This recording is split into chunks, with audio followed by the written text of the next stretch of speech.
Whew. Alright, let's see. Behold and welcome everyone to the Zaw stream, Unlimited Blade Works. Today we will be constructing, a great many beautiful Zaws. And I've prepared some parts in advance because, god, there's a lot of stuff to make. Some of which we are going to have to farm for. But a good amount of it I have now, and I have a whole list of like what Zaws I want to make. And possibly there will be some excellent viewer recommendations. I suspect there will be. I certainly hope for some good viewer recommendations. Ah yes, people are filtering in, wonderful. Zangboy, Toxic, Brink, hello, welcome. Welcome. You on Twitch too? No. The streams are always only on YouTube or Twitch. It is in the terms of the Twitch affiliate program, terms of service or whatever, that you cannot stream to another platform at the same time. You're not allowed to, so I don't, and we will be doing it only on YouTube on Tuesdays, and every other day will be only on Twitch. But I gotta share the love with this part of the community, so we're here. The main things I need as we're going through this stream, the main things that I need to farm, if anything, are Pyrotic. I need Pyrotic really badly, and I actually need Cryotic, surprisingly. I sort of YOLO'd a bit of, I might have made the Cyber and then deleted it. I'm gonna be honest. I'm not gonna lie to you. Oh baby, Vegeta Mustache, Rhodes, hello. Imshale, hello. So many people here. That one Asian kid, hello. Welcome everyone, welcome to the stream. So let me just dig through my... I really want like a better way to search for Zaw parts because it's a bit irritating to like find them once you build them. We can build the... I'll hold off on that one because we got to talk about some of these. Some of these may not be worth making, and one of the reasons we're doing this is to like find out what is worth it. What are you gonna make, Xandy? Oh, a bunch of Zaws. Possibly a Zaw for every category except single swords. And we're gonna test them out and stuff. Oh my wamo, hardcore gamer, welcome. Shindeiru. Notification Squad, I love it. Dynamic Trailers, welcome. Alonzo Jones, hello. Oh my god, the gang's all here. Fire, hello. What kind of Zaw will this be? We're making a lot of different Zaws. So let me, before we start, let me go over my sort of Zaw itinerary and show you what I already have and what I plan on making, and then explain why. Also, since this is on YouTube, you should know, on Friday, maybe Saturday, but probably Friday, I am doing a whole video on Zaws, and it will feature a lot of these Zaws. One of the reasons we're doing this is because I want to test them and get your input, so... I already have a request. Zaw made out of only the Zaw parts you can get at Cetus rank 0. Easy. Gotcha. I actually was thinking about that a little bit earlier already. Onistorm, hello. Rudy Gorman, hello. They're under miscellaneous. Oh, they are, really? Okay, that's helpful, thank you. Hi, did I miss much? No, I just started Scared You. Hello. You're one of the first streamers to pronounce this username correctly. You know, a lot of people say that when I pronounce their names, and it's like, is it really that hard? You know, I look at the name and I'm like, that's not that hard to say. Is it really that difficult? Anyway, so the first thing we're going to make is one that actually surprised me, both with how cool it looks and with how good it is. This is Plague Kiwar, so the scythe or staff head. This is going to be a staff. Plague Bakwin, which is the shaft, and Jai, just normal Jai. If I had gotten to this during Plague Star, this is a very inexpensive Zaw to craft. If it was during Plague Star, you can't get these parts now. But you can very easily replace this head with Bala, or really any staff head you want, but Bala is good. And you can replace this strike with really whatever you want. I think I would probably use the slow one in this case because the stance is adequately fast, and we're not focusing too much on status.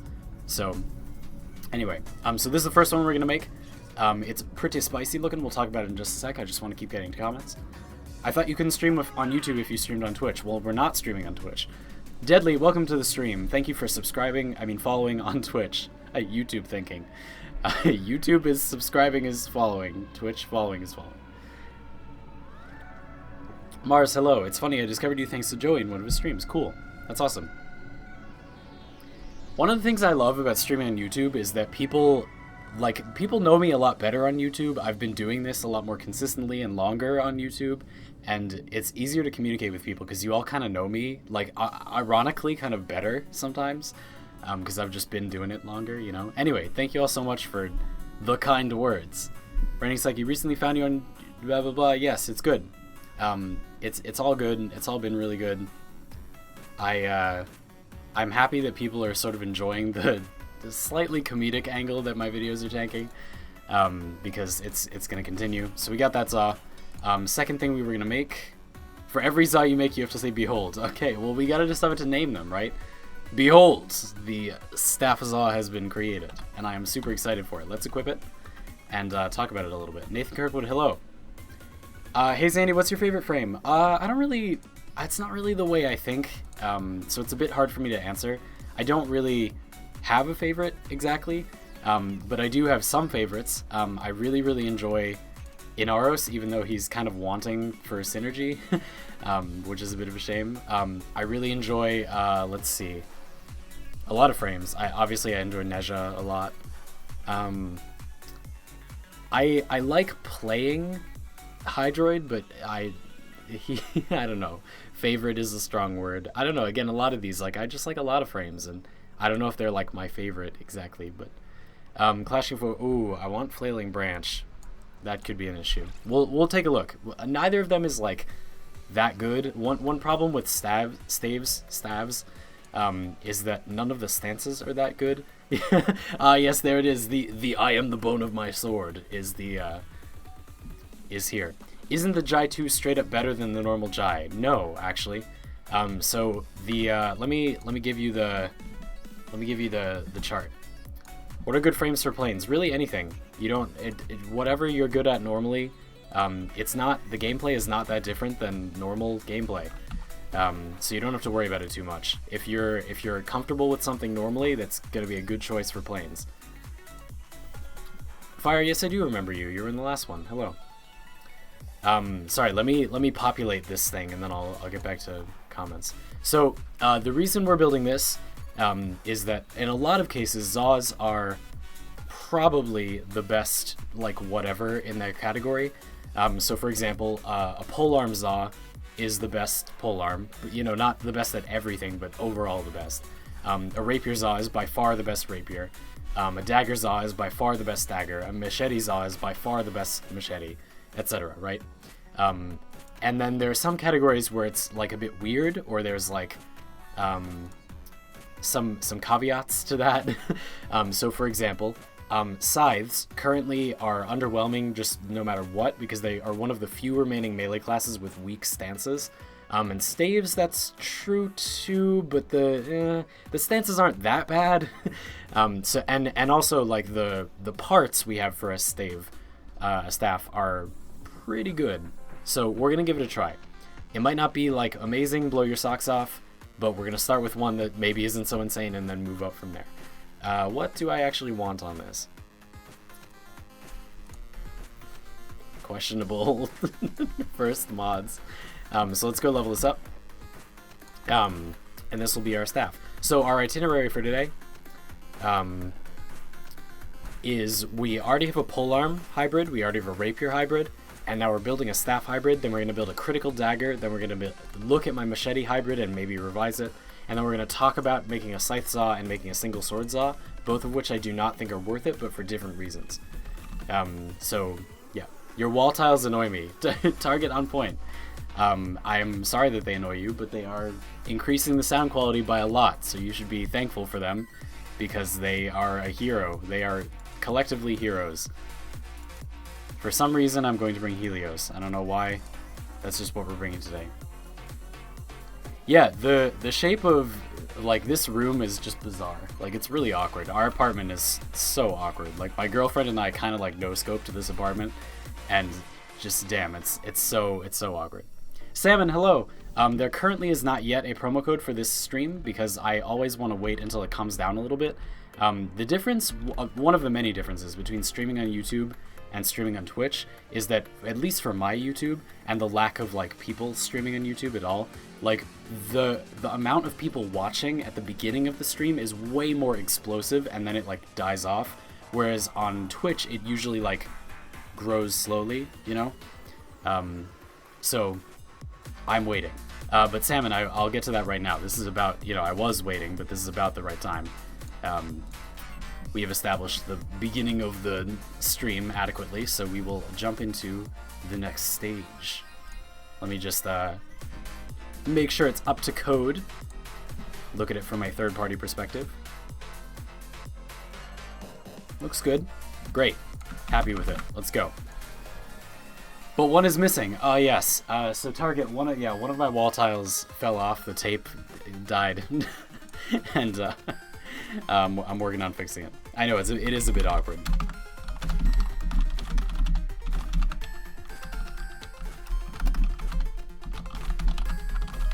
Okay. So I might have posted that a little early. What should the code be? What should our promo code be? All right, in chat, tell me what you want. What should we make people who want currency for Twitch type? What should the promo code be?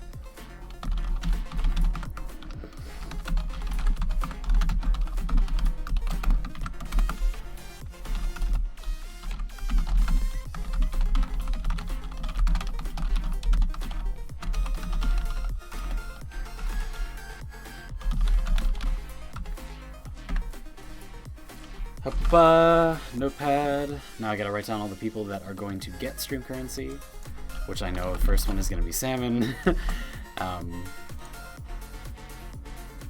Promo code is gonna be Fresh Salmon in honor of Salmon. Make it alright. It's gotta be Behold. No, it's gonna be Fresh Salmon.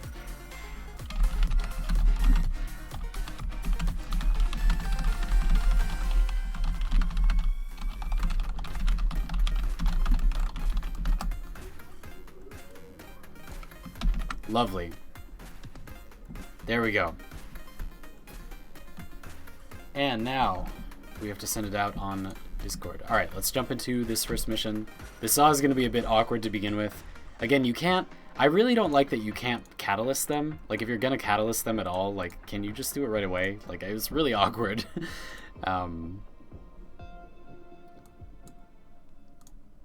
Don't make cornbread with outdated mix. Those are words to live by, man. Definitely don't do that, I agree. Okay.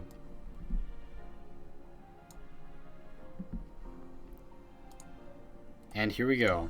So, again, the thing about staves is that the stance is pretty underwhelming, but it's not that bad.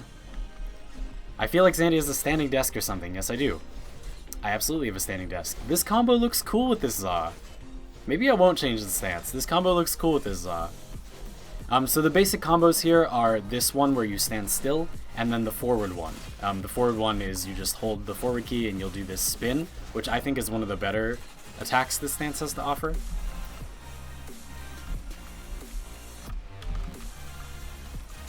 Oh boy, I see people doing things. Xandy, do you like Sylvan Aegis Prime? Yes, I do. It's really good.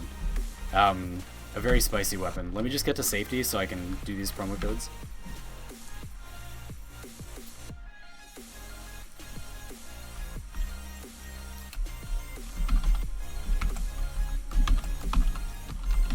Toxic Rising, awesome. Registered, my dude.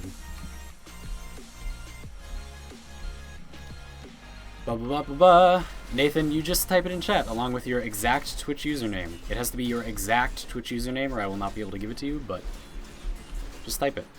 I don't get combos. Target on point, we'll talk about it this stream because it's really important to melee weapons in general that you know like what the combos are, because they influence whether a weapon is good or not a lot. And like this combo I feel like is good, but it's still...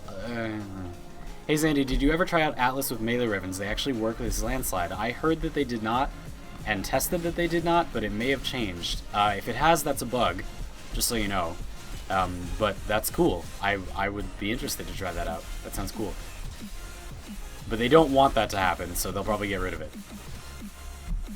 Again, folks, if you don't know what the promo code thing is, don't worry about it. It only applies if you're from the Twitch community and you want to make up the stream currency you're not going to be getting. So don't worry about it. I find it amusing that the game classifies this Zaw as a staff and not a scythe. Yeah, I know. It's really, like, I kind of like the scythe Zaws, that they're, like, small and cute. I don't know, they're like little crowbars. But they also look really stupid. You know, they look, like, very non-threatening, and I'm not sure I like that.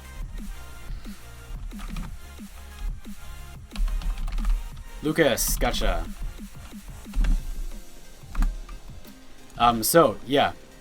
I will, Imshale, you gotta type the promo code, man. It's, you gotta do it. It's not enough to just tell me your Twitch name. Hey, Xandies, when is Mirage Prime coming out? It should be exactly when Hydroid Prime leaves, which is in exactly a week. And we're also getting Kogake Prime and Akbolto Prime. Akbolto Prime.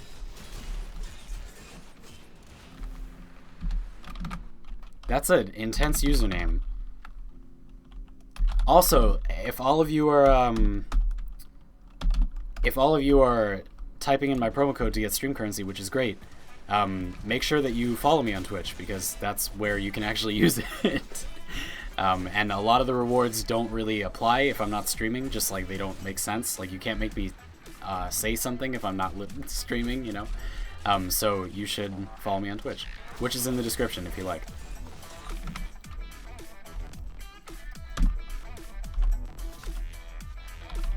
4 kill 3. Oh baby, there's there's a there's a lot of people. Hold on. Draken Moo, gotcha. Nathan, gotcha. Got a lot of people.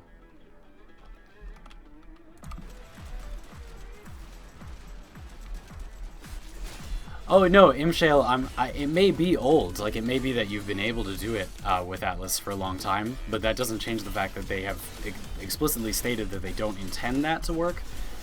So you should just be aware of that, because it may, at any moment, it could just be patched out. It might not be. It could, if it's been here for a while, it may well stay for a while. So go for it, enjoy it, but I wouldn't invest in it because it will probably get patched out at some point. XandyPants, what primary did you say was coming? I did not, because there's not a primary coming. So the weapons we're getting are apparently Kogake Prime and Akbolto Prime. Very interested to see what's gonna... Looks like it's gonna be a really light farm for me this round. Who knows? They might have weird mechanics that'll make them really interesting. Especially Kogake Prime. I think that one could have some weird stuff.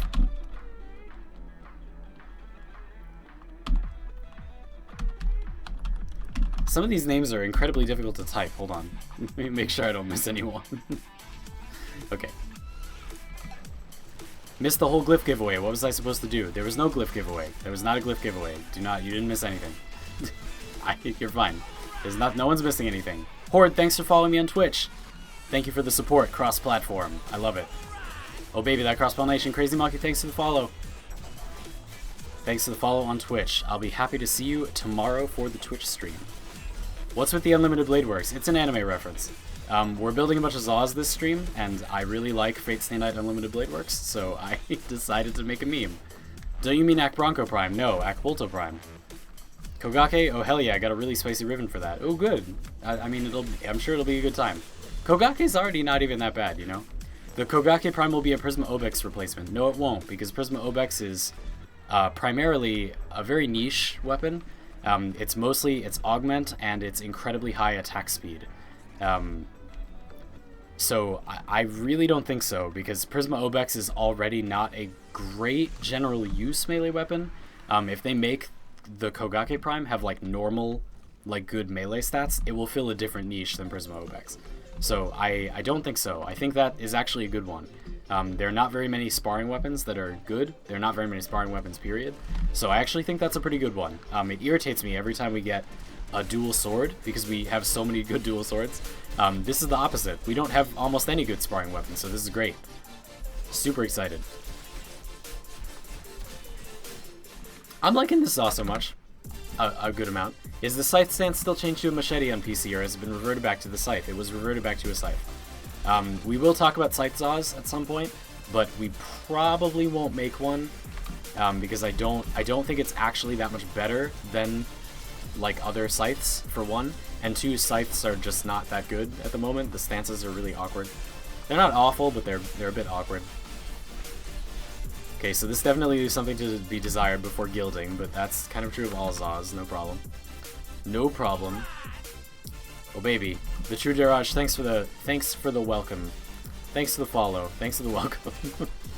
Welcome to the Twitch stream. Mirage plus Akvolto, Evolution Engine has crashed. It's called Unlimited Budget Works. Yeah, I know, right, man? But this isn't Unlimited Budget Works because we're building very much on a budget. I don't have that many resources right now. We're gonna have to farm Pyrotic at some point. Should I buy a bunch of Prime mods or Maiming Strike or focus farming focus on Senna with Equinox? Those things don't all require the same resource, so I don't really know how to answer you. I would not get Maiming Strike. It's not important. Your gaming experience will not evolve due to having Maiming Strike. It just allows you to do cheese more effectively. So I would say don't worry about it. You definitely don't need the power. So there are no Hammer Zaws yet, unfortunately. That would be cool though. How are they gonna make it better than the infested sparring weapons? Oh, you're talking about Hyrudo. Well, those don't do exceptional damage. They do good damage, and then they have a healing component. They have bad status, and that's very important for melee weapons right now. So it could easily be better than that in damage. It just won't have better utility, and that some frames don't need the healing. So I don't think there's much of a concern there. Thoughts on Hunter Adrenaline? It's a straight up better version of Rage. I don't think there's much else to say. You should run it instead of Rage. It's a good mod, and it's really interesting. They have not made straight up better versions of mods very often. That's interesting that they're starting to do that, but I don't think it makes that big of a difference. Which event Exodia do you like more? Personally, I like Contagion more. I find it more fun, but Epidemic is much stronger. I just like Contagion more. I think it's more fun. Oh no. Okay. Almost got to both of them. Well, Jacob, you got here now. It's fine. I mean, yeah, true Daraj, thanks for following, though. I appreciate it. It's alright. Don't feel bad about being late. It would be cool to have Hammer Zaws. I'm actually really looking forward to things like Greatsword Zaws. I don't know. I have some spicy ideas for those. Like straight status Greatsword with gas and Cleaving Whirlwind would be cool. Yeah, if you have enough capacity, there's no reason not to replace Rage with it. Have you tried the 2 quick thinking mods with the 2 Rage mods? No, but I can tell you how that will be without trying it. So the other quick thinking mod is a lot weaker than normal quick thinking. It's dramatically weaker. So it will not make much of a difference. I would say that mod is much more of like a beginner mod, where most of the set mods are not beginner mods. People say that, but they're naive, and the set bonuses can be used effectively if you think about it, but sometimes they are just not that good, and the quick thinking mod is an example of that. Adding that mod does not significantly impact your survivability. However, adding both Rage mods, actually I was testing that with one of my patrons, and it's actually pretty good. So just quick thinking and the 2 Rage mods is actually not bad. I don't know if it's necessary, but it's pretty powerful, so it's worth trying. Nappy Games, I'm not on Twitch. The terms of the Twitch affiliate program do not allow you to stream simultaneously on another platform while streaming to Twitch, so we are just on YouTubes. Every Tuesday we will be just on YouTube, and other days of the week we're on Twitch. Only. Hunter Adrenaline Rage Quick Thinking, yes, super good. I wish I could put the Scythe Blade on a staff. Yeah, I agree. There are some of them that I'm like, why can't this be on other weapons, you know? Like, I understand we have Bala for staves, but I want Scythe. Like, what's the big deal? Thoughts on Damage 3.0? It can't come soon enough. That's what I think. If you have more specific questions, I'd love to talk about that more. It's a topic I'm very interested in. This game has some serious balance stuff to work out. So I'm very excited to see what they do, but it's gonna be, I'll tell you what, it's gonna be a headache. What focus school do you like most at the moment? Which one do I like most, or which one do I use most? I use Zeneric the most by far because they buffed it instead of nerfing it, which is what they said they were gonna do. So it is the best focus school by worlds now. So I'm using Xeneric pretty much all the time. And with Waybounds, you don't even swap off for like specific reasons a lot of the time now. But a focus school whose rework I think is cool would be like Madurai if it was good. I really like that you can be like a fire mage with your operator. Like, that's cool to me. It's not good at all, but it's cool. And it's fun. It's just bad. And if they would only make it scale more effectively, like do a % of damage, like so many things in this game should be modified to do, then it would be really good and a lot of fun. And it doesn't deal damage to the Terror List either, which I hate. So when they give us a focus respec, I'm gonna get rid of all my Madurai stuff because it's bad, but it's really fun, and I wish it was good. And if they make it good, then I'll keep it. By the way, through the power of RNGesus, I just got Saren Prime from only 5 relics. Holy shit. That's awesome. Antitemo, thanks for following on Twitch. I really appreciate the cross-platform support. I'm very, very fumbly with my words today, huh? Yeah, Scythe Blade is the best looking strike in my... I totally agree. Yeah, this thing is doing pretty well, honestly, like for being ungilded with 3 mods. Can you try to make a heavy pole arm that is focused on damage and status? I already have one, and I'll show you it. Any nice builds for her? For Saren? That has actually been one of the long-term challenges of this channel.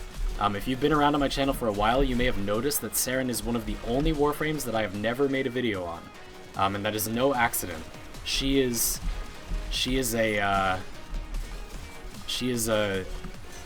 challenge because her design is really odd. Do I have a fun build for her? Yeah, but it's not that good. I can show it though at some point in this stream. And I will be making a framework on her pretty soon. Dandaku, thanks for following me on Twitch. I really appreciate the cross-platform support.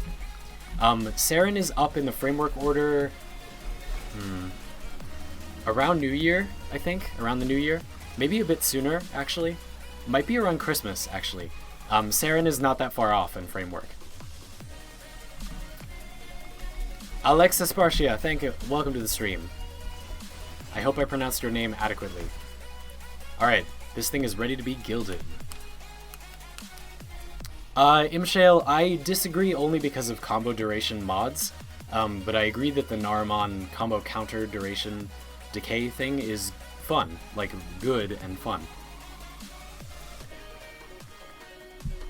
What if Puncture Proc simply ignored armor? I think that would be cool.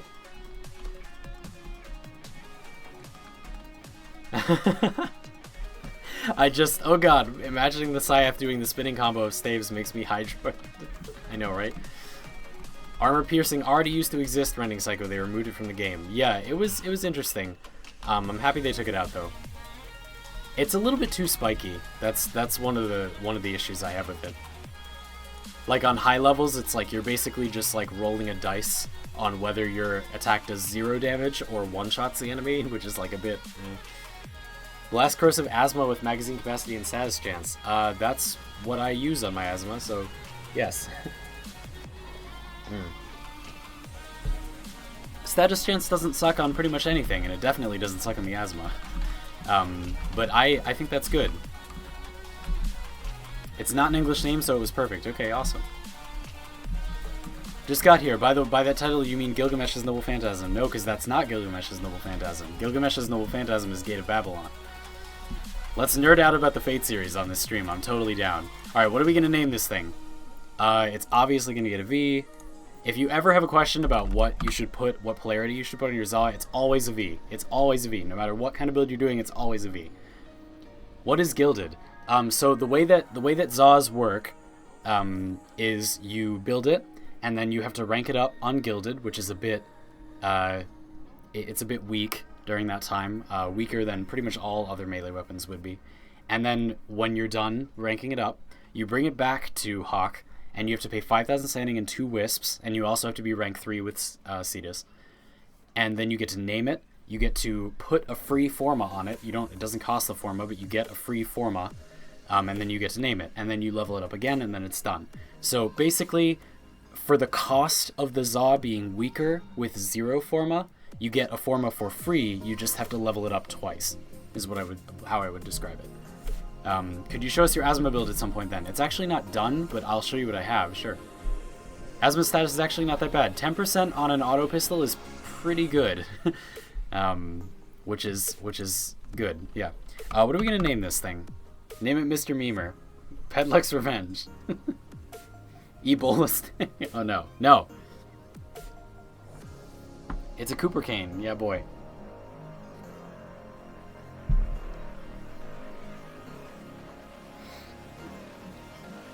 If you build a Rapier Zaw, please call it Long Pointy Rapier of Doom. That will not fit in the field. I have memorized how long this field is, because I pushed the limits of it with the polearm Zaw. I'll show you. Do you like Pox, or would there be a better substitute for high-level armor stripping? Pox is incredible. I can show you my Pox, but it's really simple. It's just 4 dual stat mods, base pistol mods, and then I think for the last mod I chose pathogen rounds to weight you more towards corrosive. It's a ridiculously good weapon, yes. There might be better options for high-level armor stripping, like Bronco Prime is really good. Bronco Prime is really good, you know, like, there are other choices, but damn if Pox doesn't do a lot of damage while it's doing it. So, take it or leave it. Not super ammo efficient, though, that's a big problem. Does your quad-shot Tigress need Forma? It needs 1 Forma. Okay, let me decide on a name. Hold on. I think that Impact is fine the way it is, personally, because you almost always have it for free, you know. Gendalf, hello, welcome. By the way, somebody said they saw my what's it called? My Arbiter's review on Xeno's channel. You should totally go check that out. Let me link that actually. It was a lot of fun to do. You should totally go check it out. Xenogellion. Here it is. Ah, super easy to find too.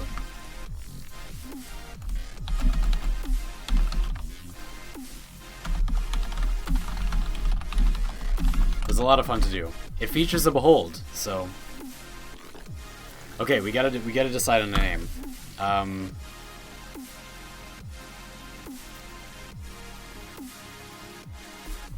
I think we're gonna do a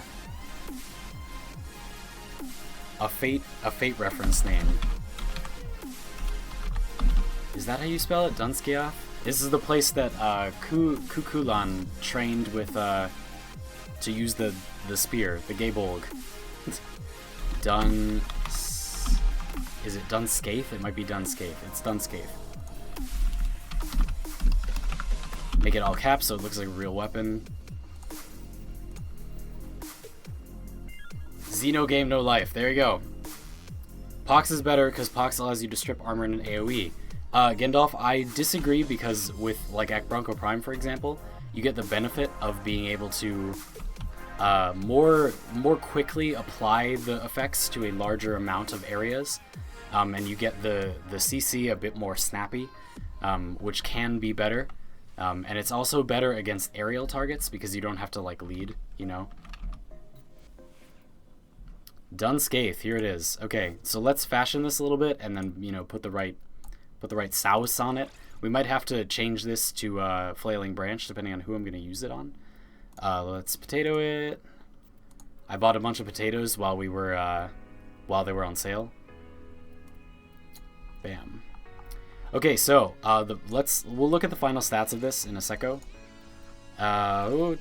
We need Organ Shatter. Organ Shatter. Here it is. And we also need, very badly, we need Berserker, and we also need a Drifting Contact pretty badly, but that can wait. It's fine. Why aren't you streaming on Twitch? You are not allowed to stream on both Twitch and another platform simultaneously if you are monetized. That is why. Xeno game, no life is a nice idea. You're welcome. We got plenty of other Zaws to name, people. Don't you worry. So, this weapon is a pretty even split between crit and status. You do want more status because it's harder to get more status with mods, like per mod slot, than it is crit. A weapon with at least 10% critical chance will reach like orange crit territory very quickly with just Blood Rush. So it's not as important to get crits because your critical chance will get there as long as you have Blood Rush. It's more important that the status be not terrible, because it is harder to back it up with mods. Per mod slot, you don't get as much. We forgot to fashion this, and it looks terrible. I'm gonna leave. I can't look at it. We have to go back. We have to go back. Shai just asked Twitter which Warframe we should nerf, and all the commenters were either mag or serious suggestions. So just everything. Magnetic proc should pull nearby enemies toward the target. That would be cool. I agree. That's interesting. And I don't think that would be unfair either. A lot of the time it would still not matter, but sometimes it would be a lot of fun. Oh, that auto color was actually pretty good. Do you sometimes review Warframe new... You mean like people's Warframe channels? I don't... I try not to like tell people what to think about other people's channels, but I'm very interested in the other Warframe channels, so... There's no aerial targets that need armor stripping. Bosses. End of discussion. Can you explain how to strip armor with this? Yes, of course. So we don't have the full build yet, so you can't right now. But you will be able to, and the way you're going to do it is just with corrosive. We have decent status chance already, so just to give you an example, I'll take off some mods and put the status on first. So with Virulent Scourge, and Voltaic Strike, and Drifting Contact, we have 57% status chance, very decently weighted toward corrosive, and the IPSs are pretty evenly spread. We even have some viral, so Condition Overload is going to be nuts, just like with all the Plague Strikes on different saws, and that's a very adequate status chance, so with this attack speed, we should be able to strip armor quite adequately. Let's take it into battle like that, so that you can see. I have a way I want to fashion this, but I'll hold off for your sanity. I named my Daggerzaw Rule Breaker. Oh my god, I need to do that. Okay, when we make the Daggerzaw, I'm gonna name it Rule Breaker. That's awesome. Tysis, that's good. One guy was seriously suggesting nerfing Trinity. I may or may not have commented that one Salt documentary on it. Salmon, that's top scorer, man. Wrecked. That's amazing. I love that. Oh, it looks good with this energy color. I like that. I really don't like this stance. Damn. I hate this stance. What components do you use for your heavy status polearm? Again, we'll talk about it and show it. I'm just gonna get this one going first. We have 3, maybe 4 to make today, so I want to space them out so you don't get burnt out of me doing Hydron, and I don't get burnt out of doing Hydron. But trust me, I'll get to it. We're definitely going to talk about it. It is my contender for the best melee weapon in the game, so don't you worry, I want to talk about it. Oh boy, Dunscape, I love you, my bae. If you had to play a 3-hour survival, what would your weapons, Warframe, and squad be? That's a complicated question. Hold on. Like, I met a friend sometime message you and asked her opinion, and he doesn't know if you just don't do such things on YouTube or it doesn't make you see messages. I remember that person from about a week ago, and the reason that I have not gotten back to them yet is because I haven't decided what I want to say yet. I did not forget. I definitely got their message. We talked. We spoke already. Just be patient. That's all I have to say. I've got to rename my Swift Death now to Rule Breaker. That's awesome. You should totally do it. You should totally do it. So, Warframe stuff for 3-hour survival. I really don't do survival that much, so what I went down here, Salt is a way of life. I know, right? What I would say is I really don't do survivals that much, but when I have, I've really enjoyed playing stealth frames. They're easy, but it's still fun. It makes it more of a puzzle of how to kill the enemies than like how to survive exactly. I've also really enjoyed attempting to do things like CC the enemies so hard that they can't even move. So like using Vauban with a ton of Bastilles so that enemies that enter your line of sight are always crowd controlled is really fun. And for that, I would definitely want someone to back me up by clearing out nullifiers because they're going to ruin your day. So that's one possible squad combination. I think for damage, I have a support Ember I'm working on that I actually think is like one of the better damage dealers. Damage contributors, I should say. She herself doesn't necessarily deal the most damage, but she allows your squad to deal a very large amount of damage. when played correctly with good coordination. So that could be one. Saren with a Toxic Lash build and the right Zaw also does a disturbing amount of damage if you can protect her. So with enough people to CC and like protect her, she could do a lot of good damage, so that could be fun. Maybe I'd like to play that. That'd be fun. God, this Zaw is good. On like 5 mods. Hi XandyPants, hello. Big Oof, hello. Best XP farm. We're doing it right now. It's called Hydron. Hydron on Sedna. It's the best combination of easy and fast. And it's always populated. Target on point, I'll see you later. Thanks for being here for a little bit.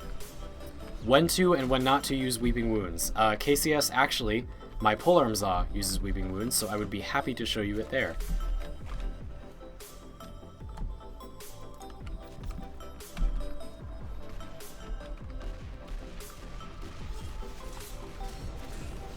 Well, yeah, I mean, Mars, the challenge is you gotta kill stuff for more life support, of course.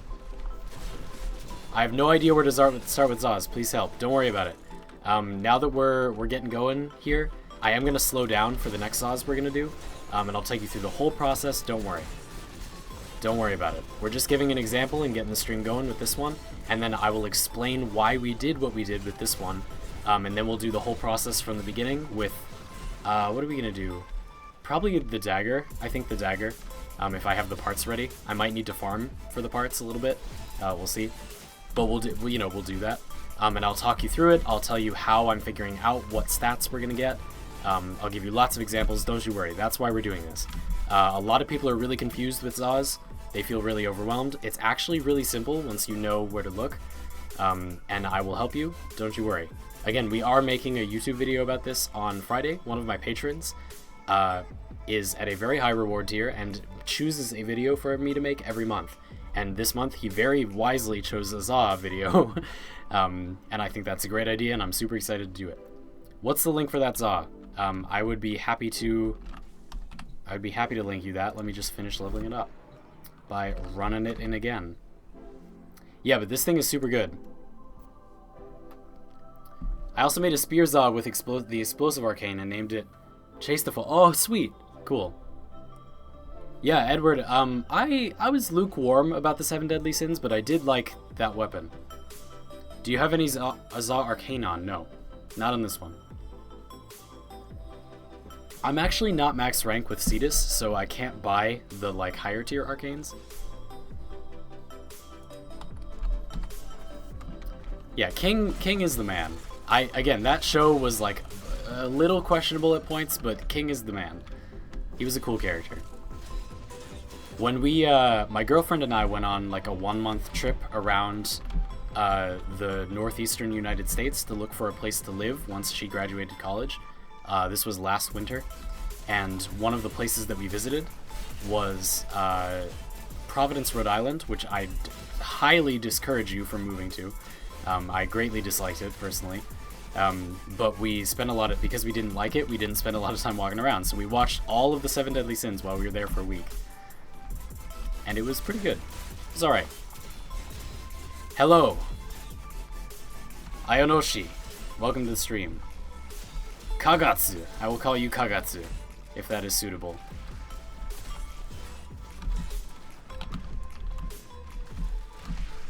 But yeah, so let's start talking about why this Zaw this way. So the first thing you want to look at when you're thinking of making your own melee weapon is when you look at the stance, when you look through all the stances, you want to look for forced procs. Because if there are forced procs of a certain kind, then you might be able to do something really disgusting with condition overload if you can balance out the procs like really well. If there are no forced procs at all, you may have to be careful. If there's no damage bonuses or forced procs or good cleave or good damage multipliers or whatever on the stance, you might not want to even do that melee weapon category at all, because nowadays we have a lot of good categories that do have those things. So for Staves, for example, Staves has some of the most underwhelming stances in the game. They're one of the few melee weapon categories left that do not have stances with like lots of different combos. The combos are not that good. They're not terrible, but they're not that good. Twilight, I don't look at Discord while I'm streaming, but I'm sure I'll see it when I'm done. You don't really have to clamor for my attention. I'm very good at checking all my own things. Thank you. I'm sure it will be really cool. Did you just, like, min-max a Zaw and you're showing me it? That sounds cool. Can you color your Zaw? Yes. After you guild it, you can. Sayonara, hello, welcome. Shadow Luminescence, that's Sayonara, okay. I'll try to remember that. Nice name. Have you played Doki Doki Literature Club yet? Oh my god, I'm getting to it. I'd heard about that game. Okay, it's super, super hot in here. Let me turn the heat down real quick.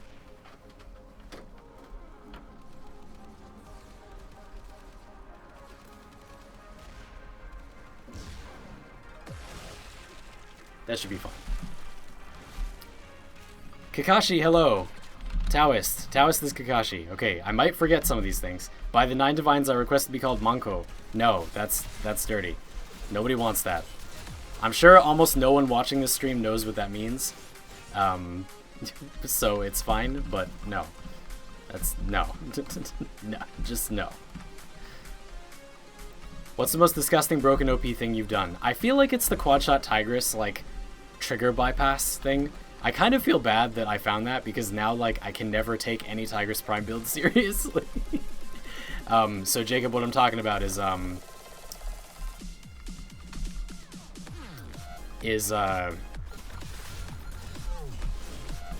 if you use mouse wheel down to fire your Tigress Prime, then it ignores the trigger type, and if you give it more than 2 shots in the magazine, you can then fire them all at once and just ignore the duplex trigger. So you will do crazy amounts of damage, and you can min-max it to be much better than all the other Tigress builds. And it also lets you divide your damage up into more chunks, which is good because the Tigress Prime does so much damage. Are you standing? Yes, I am standing. I have a standing desk. The power of the 9 has denied your request. Yeah, there you go. Slam bam, thank you, ma'am. Of course, I cut right out when he said the first thing you should do. No, it's fine, Nathan, hello. The first thing you should do when you're going to min-max a Zaw is what the designers should do, what our game developers should do every time they make a melee weapon, which is look at the stances available for that melee weapon class. So, for example, we're going to be making a dagger, so we're going to be looking at the dagger stances and looking at what they do, which one is good, what it does, how it is good, what daggers are good at, and then we're going to use that to decide what types of stats we need to prioritize. By the way, somebody asked about a good early game place to level, and I would say any endless mission, really. Excavations can be good, because getting some early cryotic is really helpful, and they drop lots of good mods. Excavations are a pretty rewarding mission type overall, even though they're maybe a bit tedious, so before you get burnt out, you should do them. Excavations also do not provide much better rewards as you get higher level, so that is a good one. In fact, a particularly good excavation to do, because it's pretty heavily populated, would be, let me show you. Bounties are also not a terrible way to level stuff up, I find. Good amount of rewards, too. If you have a macro for Tigress and you get corruption on an automatic Tigress. You can still kind of do it even without a macro, though. You can just bind it to mouse wheel down, and you can flick your mouse wheel, and if you have those mouse wheels that will, like, unhinge and just spin, then it will still just fire automatically. I borrowed one of those from a friend one time, and it was gross. Okay, so we have this, and we're going to add to this Organ Shatter and Blood Rush. It fits on 0 Forma, I love it. Well, technically 1 Forma, but it's a free Forma, so cry me a river, alright? Okay, there we go. Bam. Top tier endgame weapon. Let's fight level 100 enemies with it real quick. Endless fissures are decent for XP and resources, that's true. What I was just going to show you, yes. Okay, so on Earth, Everest, this excavation right here, is actually a decent experience farm. It also gives you a good chance for neurodes and pretty good rewards otherwise. I believe it can drop Serration, which is the base damage mod for rifles. This is a good mission for low-level players to be doing. If you really want to farm something, go for it. Dark sectors are good too. Not really necessary, but good. It depends on the dark sector. Some of them it doesn't make much of a difference. Alright, let's go throw this at heavy enemies, and we'll take a look.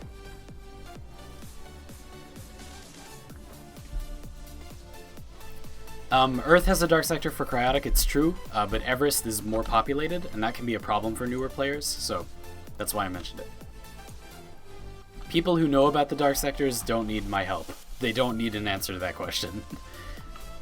So, we're going to do Warframe Invincibility.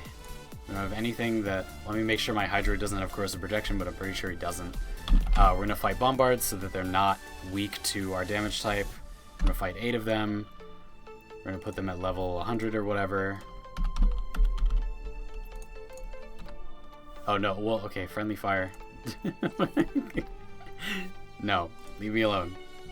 You are my role model. Oh, that's nice. I'm a bad role model, man. I'm a social degenerate. Like, I want society to collapse. Like, don't admire me too much. Like, this is disgusting. Like, look at this. Look at this. What the hell? Like, what the hell? Like, what the actual hell? Like, this is gross. Like, you could just do this. Like, we just made that. We've been streaming for like 20 minutes or something. Like, you could just go make this. Like, just go make this. You don't even need the plague parts. You could just go make this right now. This is disgusting. Look at that. You don't even need gladiator mods. This is gross. It's offensively overpowered. We're gonna make like 10 more of these, and it's gonna be disgusting. You can make the hardest hitting shotgun go auto, but you nerf Gara. I know, what the hell? Somebody said, how do you think they should change Chroma's 1 and 4? I actually think that his 1 is a cool concept, and I think the change it needs is that it needs to proc consistently. I think that Chroma's 1, if Chroma's 1 was just the way it is now, but it had guaranteed proc every time it hit, it would be good, I think.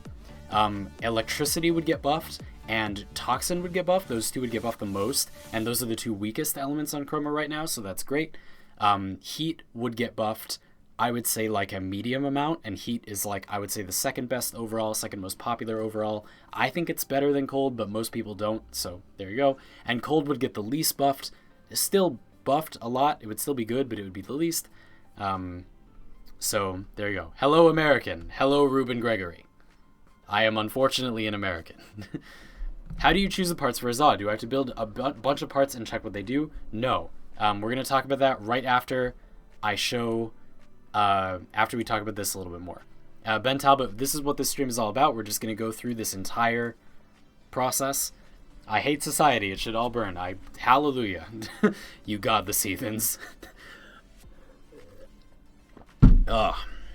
Damn, our society sucks. Anyway, so, here we have Dunscaith, which is the staff Zaw that we just made.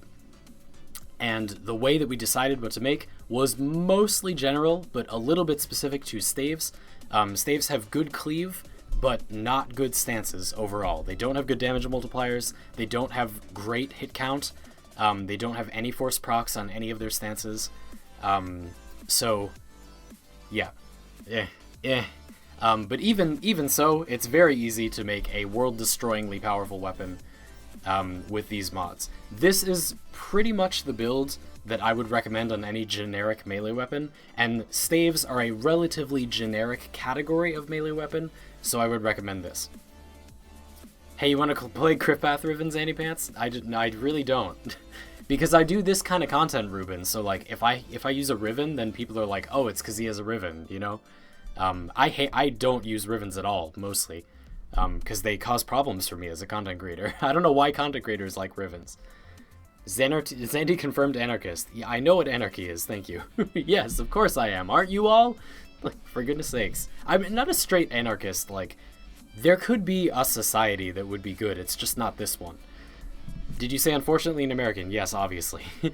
So these parts are Plague Kiwar is the strike, Plague Bakwin is the grip, and just normal Jai.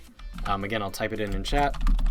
Plague, but I'm gonna give you alternates, so that if you don't have the plague things, you can still make it. We'll do that in just a sec. Don't worry. It's Plague Kiwar, Plague Bakwin, and Jai. That's this build for this Zaw. I'm actually gonna type these out as I do them so I can remember to. That's how you spell Kiwar, right? Plague Bakwin and Jai. So the Ha da da da da. Name a better society. Well, it doesn't really exist necessarily, but like there are countries that are doing better than America, and I can certainly think of a system that I think would work better. It's just gonna take hours to talk about, and someday we will. Don't you worry.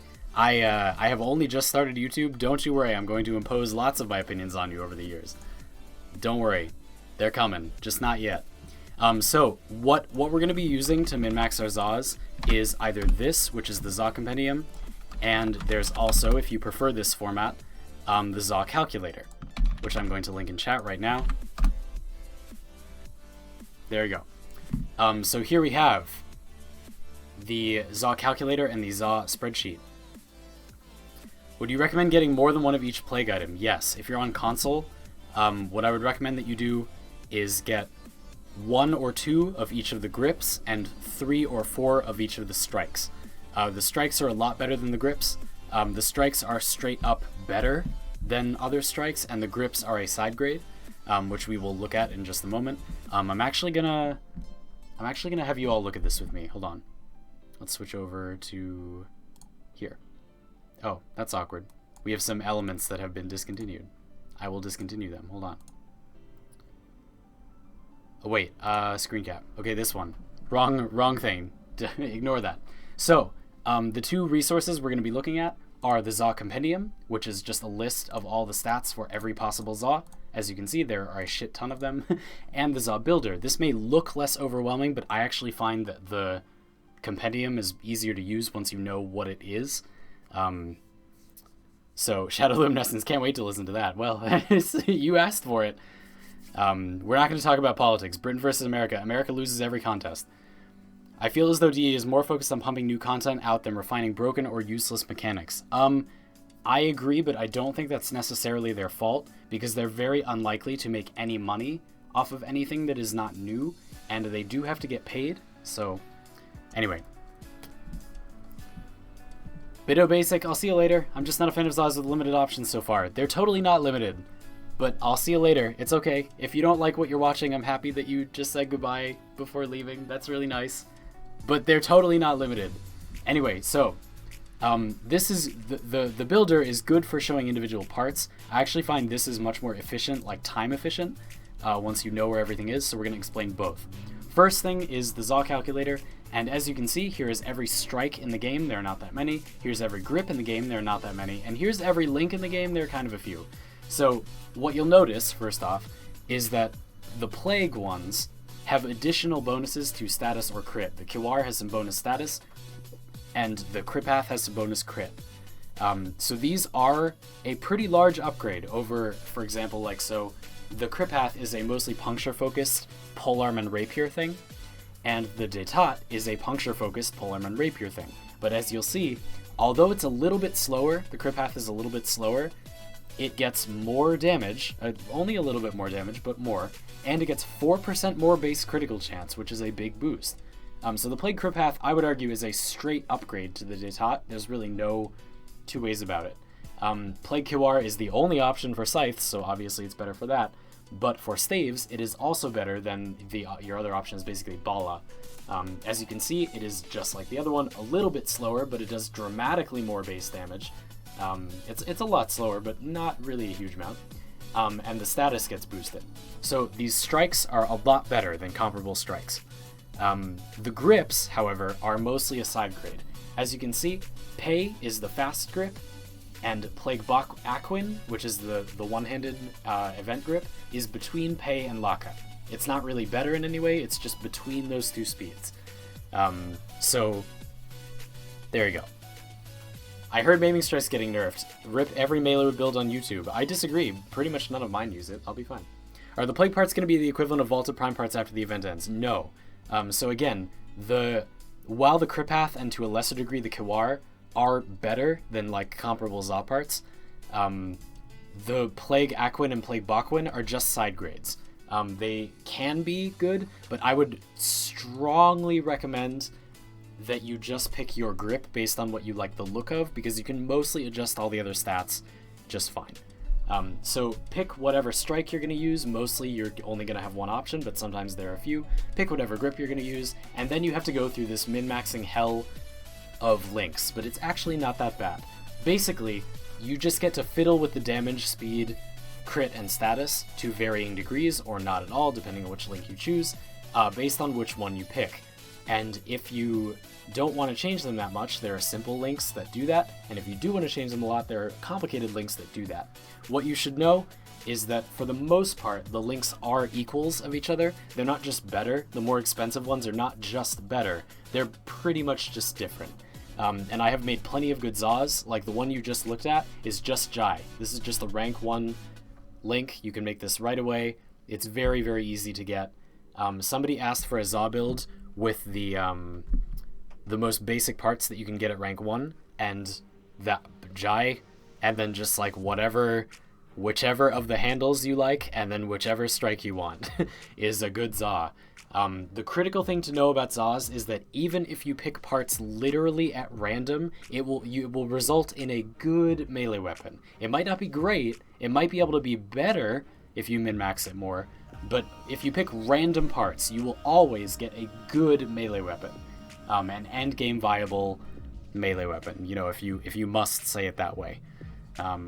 Maiming Strike will never get nerfed. I think they might nerf it. Let's go back to the stream for a sec.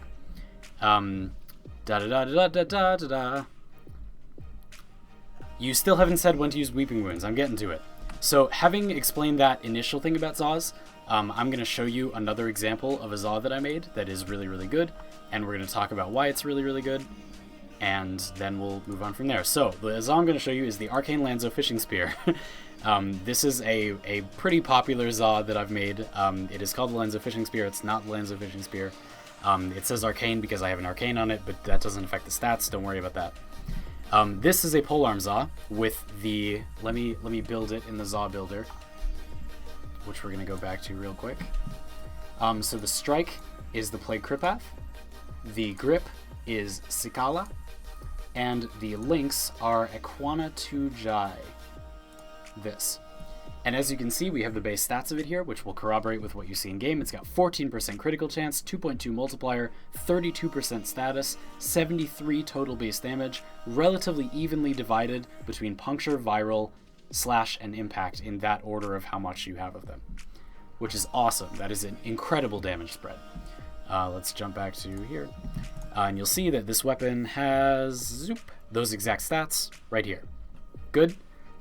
So that is how you can figure out what your Zaw will have. You don't have to guess, you don't have to build a ton of parts and then check. And furthermore, you don't really have to min-max them per se, because if you pick parts at random, you will get a good weapon.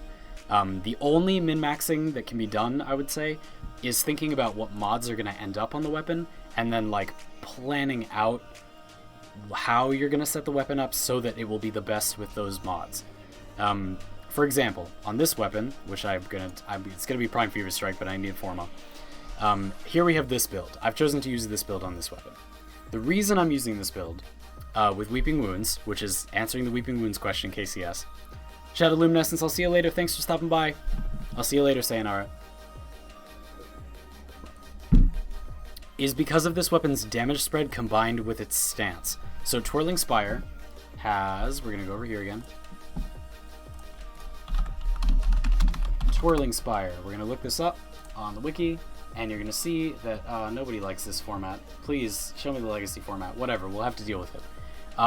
This format shows you all of the guaranteed procs and stuff, and how to do the different combos. So as you can see, if we do Summit Plunge, we're going to get a bunch of impact procs. If we do Vaulting Apex, we're going to get some slash procs, etc. Xandy, I have to go get ready for ballet, not judging, but can you make it so I can go back and watch this stream later? Yes. One reason that we do the YouTube streams now is so I can make them stream archives, because I'm not allowed to use the music I use on Twitch on YouTube. So I use different music on these YouTube streams that I can use on YouTube so that these can become stream archives.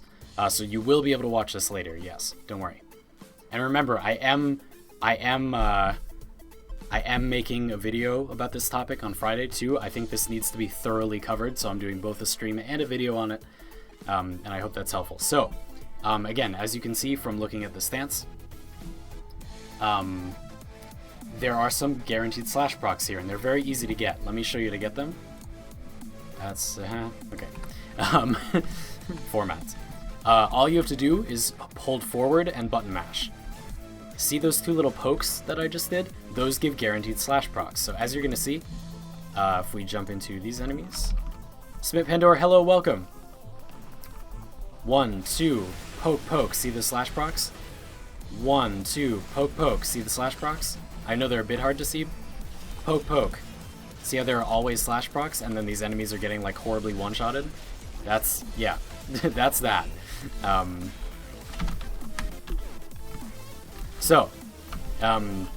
That, right?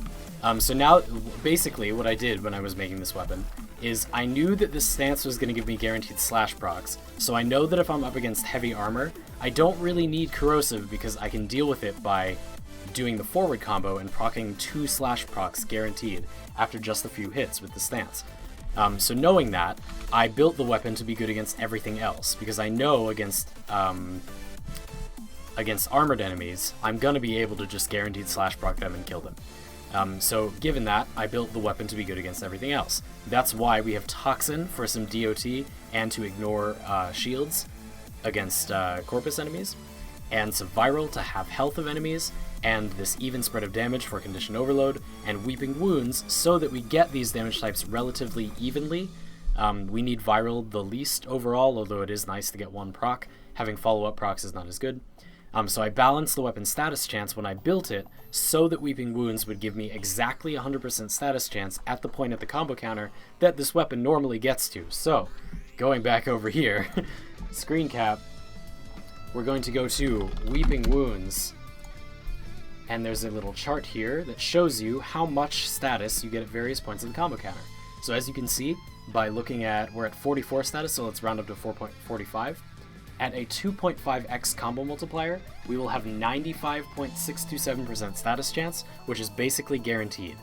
In my experience, 2.5x combo multiplier, that is basically 40 hits, and that is about the combo counter that I find myself at when I'm in normal gameplay, when I use weapons. That's just my own experience, yours might be different. So I balanced the weapon to have exactly that much status chance using links and stuff, so that it would have that guaranteed status proc chance at the time that I wanted it to. I hope that makes sense. Let me go back. Okay. Can you do the stab motion again? Sure. Let me scroll back up. I think I missed a few things. Just saw the new armor coming with Mirage Prime. Rip Wallet, Hello Targus 2.0. Oh, cool. I'll go check it out at some point. It's on Rob's channel, probably. I want to make a Rapier Saw, but my greatest obstacle is in the name. I can't think of a cool weeby name for it. Jabberwock, man. Make a Jabberwock. I'll show you my Rapier Saw, too. Okay. Still going down. Hold on. Oh, sorry, I'm going the wrong way. You do the stab motion again. Yes. So, as you see, if you walk forward and melee attack, 1, 2, poke, poke. Not the spin. Those 2 pokes are the guaranteed procs. 1, 2, 1, 2, poke, poke. Those are the guaranteed slash procs. All you gotta do is walk forward, and there you go. So, again, knowing that, I decided to ignore corrosive, but still get good status so that I can get a big spread of procs for Condition Overload, and then do my poke, poke on any armored enemies. Condition Overload and criticals will scale it to infinity, and the enemy will just die. That's why you saw those enemies dropping like flies. That is how we're going to be doing that going forward. Basically, I'm just going to build up my combo counter by doing like the back or the hold combo, like so. Spin into these enemies, etc. And they're just going to get eviscerated by procs overall. Oh, I got a tentacle, whoops. And then once I'm ready, once I have it spun up, all I got to do is poke, poke, and like that guy is pretty much dead. Poke, poke. Anyway, you get the idea, right? And you can just do this. So all you have to do is look at the calculator to find out what the possible stat options you have are, and then look at what the melee class is and see what would be good with it, and then just make your weapon. And again, you could just not do any of that, and your Zal will still be good, but if you want it to be like insane, then you can totally min-max it if you want to. And people seem to be worried about it, so I will, I'd be happy to explain, which I just did. So, there you are. Now we're going to do the whole process from start to finish by making a dagger saw. So, as per the process we just described, we're going to get out of here. And the very first thing we're going to do is look at dagger stance options to find out what we're going to be doing when we swing the dagger, what we're already going to be inflicting, and that will let us know what might be good to have on our stats. Da da da da da da da da da da da. So, having said that, let's go back to the wiki and go to one of them is called Sinking Talon. Yes. And we'll look at. Oh no, this is a dual dagger stance. Whoops. Let's get an example. Rock to dark dagger. There's probably a better way to do this, but it doesn't matter. So pointed wind, homing fang, and stinging thorn. We'll grab all those. Open all those. So stinging thorn. This is the new option. So let's take a look. Oh, legacy look. Thank you. So as we can see. Although the stance attacks are cool looking on this dagger, it actually doesn't have any modified, like, procs or anything. Unless this is... Oh, this is lies. This is probably lies. This says it has lots of force procs. So see, this is unreliable. We're going to have to test it. So let's go ahead and test it. Because if it does have all those procs we saw, then it's really good. And if it doesn't, then it's probably pretty bad.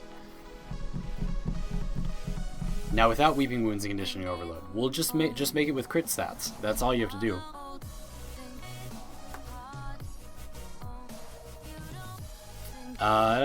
So we're gonna have to test out that stance a little bit, and I want to use a really generic dagger to do it, which is what the ceramic dagger is for. Where are you, buddy? Oh, did I get rid of it? I might have gotten rid of it. I got rid of it. Curse me. Anyway, we'll use Heat Dagger instead. This is a meh dagger. It should be fine. Oh my god, it's so bad. Okay. It's so cute. Okay, so we'll put in the new stance, which is called Stinging Thorn. And we'll test out all the guaranteed procs. Because we have to know this to make a good Za.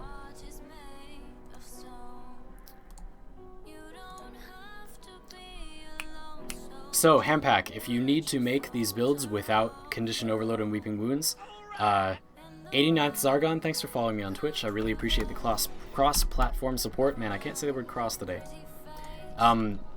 Hampack, I'm saying all of this so that people can get the idea for, like, how to go through the process, but I'll tell you right now that I know, like, what the min-maxing dagger is gonna be, and it's not gonna have Condition Overload. I'll just tell you right now, it's gonna be a crit weapon. So we're gonna grab Bombard again, or whatever. We're gonna grab some invincibility and some health and whatever.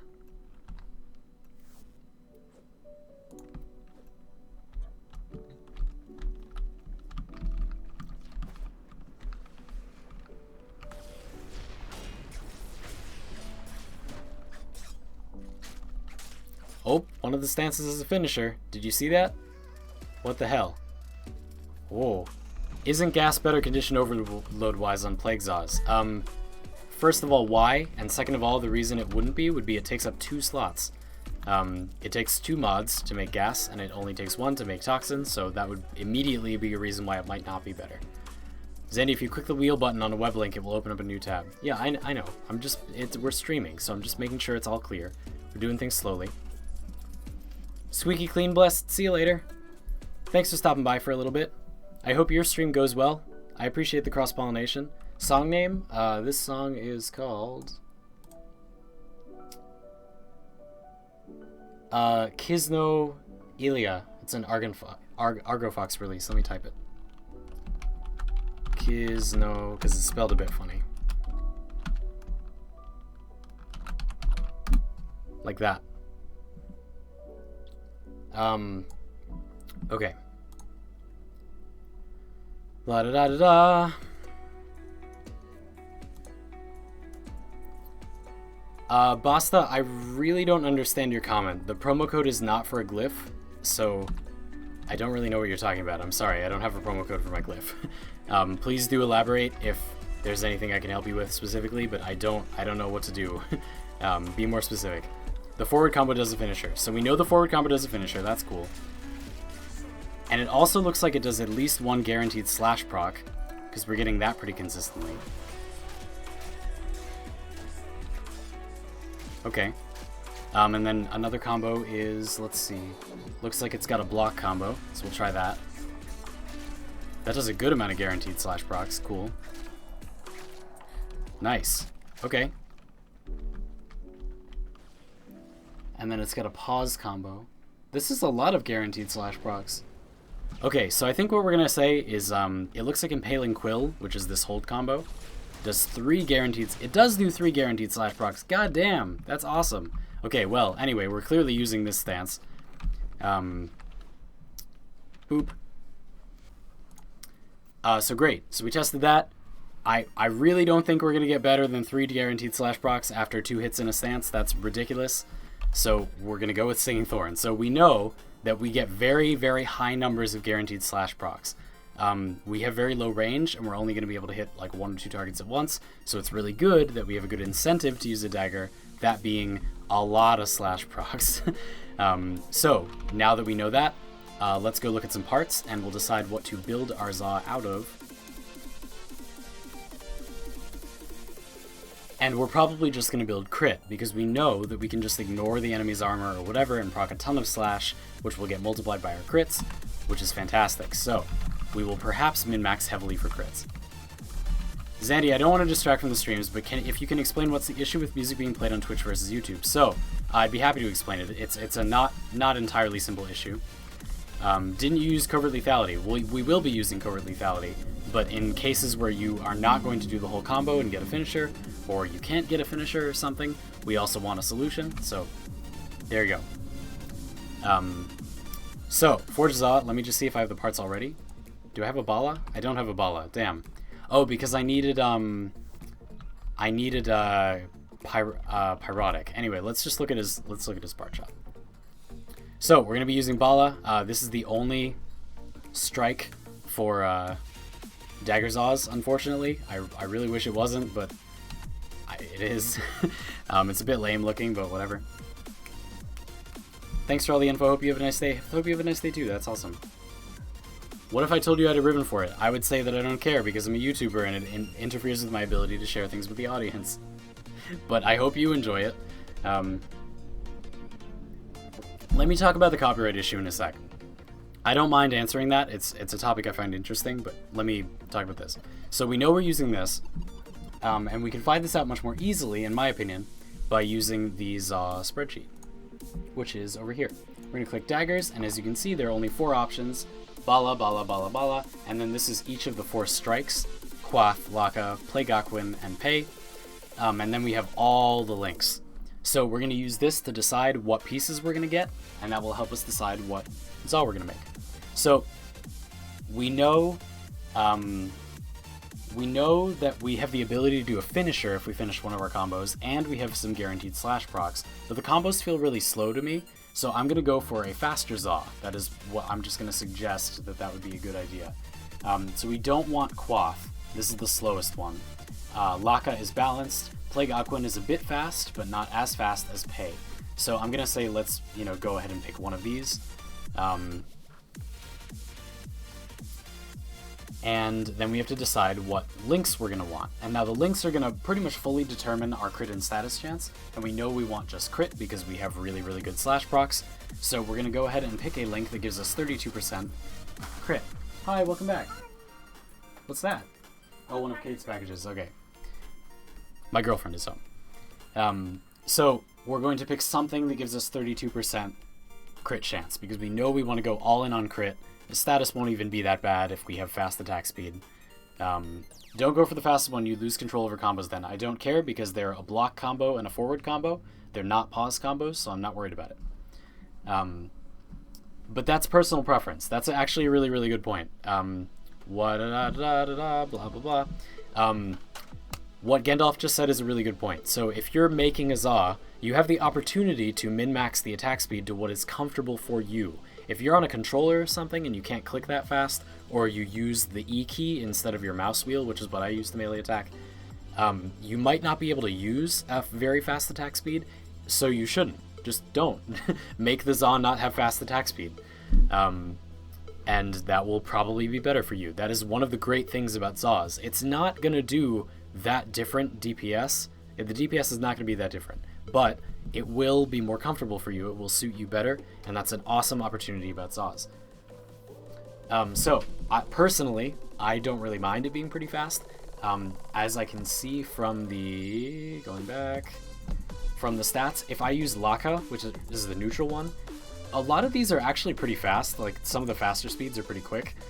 So I think I'm okay with Bala and Laka. So I'll probably go with that. Or maybe play Gakuin for the looks. Gandalf, it's me personally, and I told you that I will not have trouble with it, so it's good that you would. I'm glad you know that, but I personally won't, and that's what matters.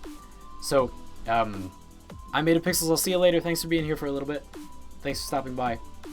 So we're gonna pick a link that gives us the maximum critical chance, and as we can see, it's pretty much gonna be Vargi 2 Jai. This is gonna give us 32% critical chance, and it is the only set of links that gives us that. Oh, besides this one, Vargi 2 Ruhong. Anyway, so this can be a bit to dig through, yeah, but like that's how you do it. So we're gonna pick from Vargi 2 Ruhong and Vargi 2 Jai.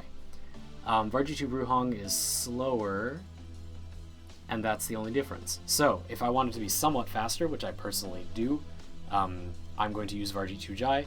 So there it is, Vargi 2 Jai it is. And that is how it was decided. So we're going to scroll through and find Vargi Jai 2, Vargi Jai, Vargi 2 Ruhong, Vargi Ruhong.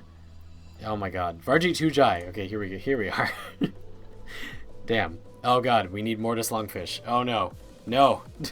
No, please. Omne, I'll see you later. Thanks for being here a bit. Oh god, I really don't want to farm Mortis. Okay, Vargi 2 Ruhong is the other option. I can make that right now. I think we're just gonna go with that. So that'll increase our base damage. That's cool. From 64 to 82. Ooh. Okay. Yeah, let's do that. Let's go ahead and do that. Vargi 2 Ruhong, great. We're gonna get those building, but I have to farm Pyrotic for the friggin' strike, so we're gonna have to go do that. Which means we're gonna switch to Nezha, and then I will have plenty of time while we're getting that Pyrotic to explain the copyright thing and other ZA min-maxing stuff. But that's basically what you're gonna do, the process I just went through. Look at the stance, see what the stance is good at, decide what you want to focus on for your ZA, and then just look at either the compendium or the builder, whichever you find more helpful, and decide what stats you would like to use.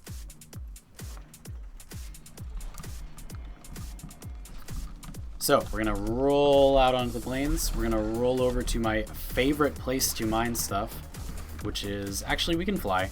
We can fly. We can fly.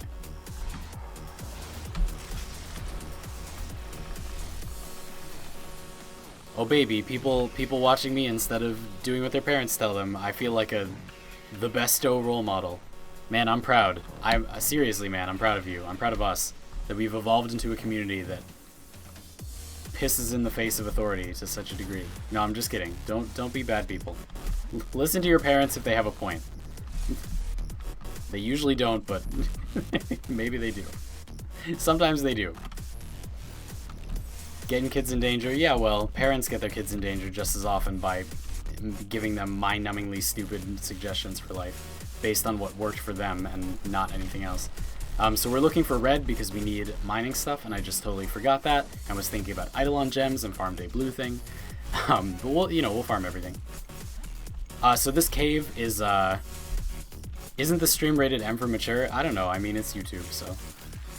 You're on the internet already. Who knows what you're gonna get, you know? Pyrol, wonderful. Hey, could you... Hey. Get out. Okay. Get out from behind there. It's rated M for meta. Whoa! Whoa! Nice. So, let's talk about the other stuff we were just talking about.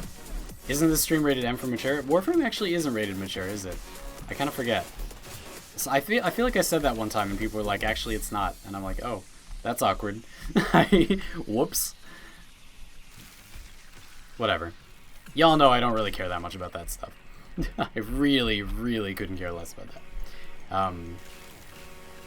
So, the copyright thing, basically the deal is, on my stream, I prefer to listen to Monster Cat music, and a viewer was kind enough to give me a whitelisting license, which allows me to play Monstercat music legally on my stream. But Monstercat is a licensing, like a production company with like normal licensing, not Creative Commons licensing. So you can't just use their music without paying them. That's stealing. A lot of people don't care and use it anyway, but it is technically illegal, and I care about that. Those artists work hard for that, and they deserve money for their good product. So I have decided to respect that and not use it when I have not paid for it. And here I have not paid for it. It is also true that because I have not paid for it on YouTube, I would not be allowed to monetize my video if I did not use something I paid for. But on Twitch, they actually don't mute your stream. They do mute your recording of your stream, but it's Monstercat's policy not to mute your stream. They just decided it's not worth it, I guess. So I could use it without a license. I'm just choosing not to because I think that's more respectful of the artists that made all the awesome music that I like to listen to. It's fine if people do it without paying for it, whatever. That's just not me. Some people deserve respect, some people don't. I want that to come across in my streams. So that's why. On my YouTube, I use ArgoFox music, which is creative. You're allowed to use it in streams without like paying for it. You just have to give credit. So I like it. I also like it. So I've been using it, and I hope you all enjoy it. But we can't use the Monstercat music on YouTube. So that's why. That is the reason. And again, it would get left up. It would just get demonetized, and that's fine.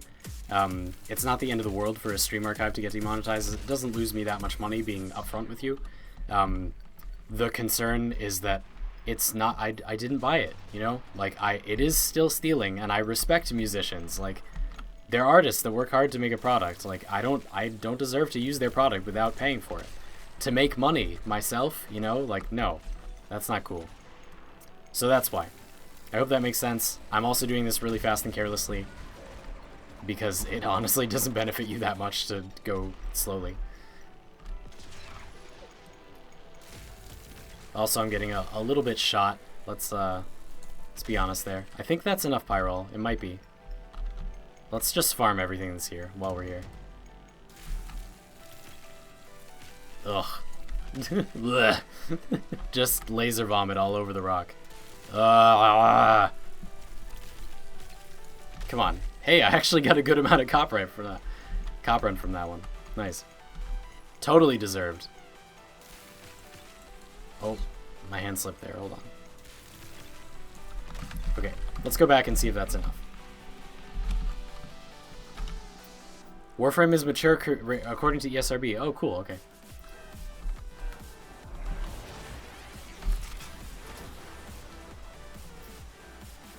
Whew. Just be yourself and the world will love you. What your parents never told you is that the world doesn't care about you. Well, what your parents didn't tell you is that the world is full of bullshit and you shouldn't care about it. You shouldn't value being loved by the world. If the world likes you too much, you might be doing something wrong.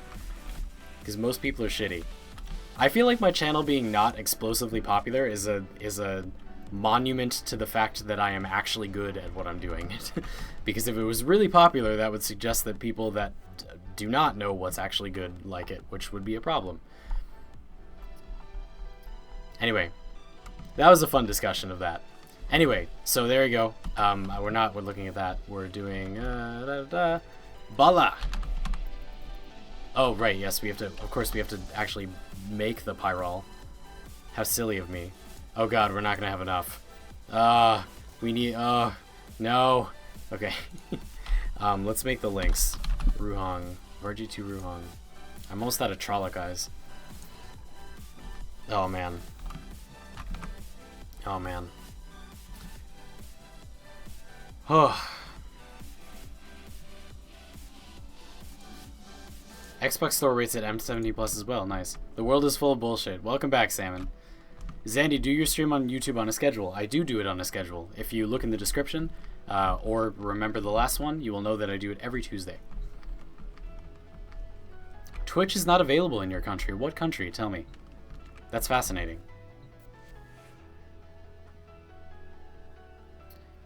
Nadim, I actually have my own recommendation for that.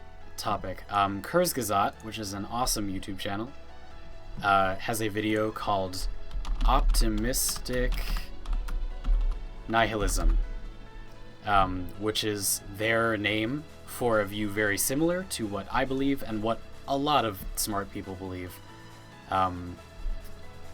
That basically just that, like, people, like, things suck, but, like, we're here and we have an opportunity to do whatever we want, so you might as well enjoy it. Like, things are bad, there's probably nobody trying to make it good, but that's okay. We have some time. Let's just be nice and happy. Let's try. So I will link you to that, but I actually have my own way of presenting it, which is sort of more meta. And we will get into that in the future years as my content grows. This is merely a starting point. I'm Abstract Wiz on YouTube. Okay, cool. Hi. May I ask what's your job? This. I do some third-party writing and editing, but this is, like, currently my just barely primary source of income. What software do you use to record? OBS Studio. It's also what I use to stream, what I'm using right now.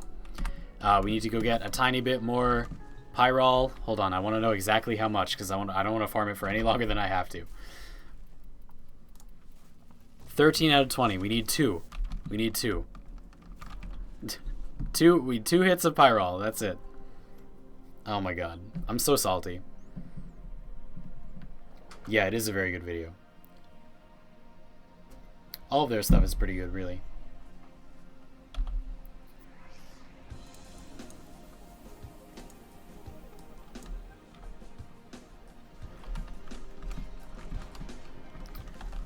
Alright, out we roll again into the wild blue. Please, dear Lord, give me my Arcwing to get this done faster. Since we don't need that much, I'm going to try my luck with this spot, which is also not bad.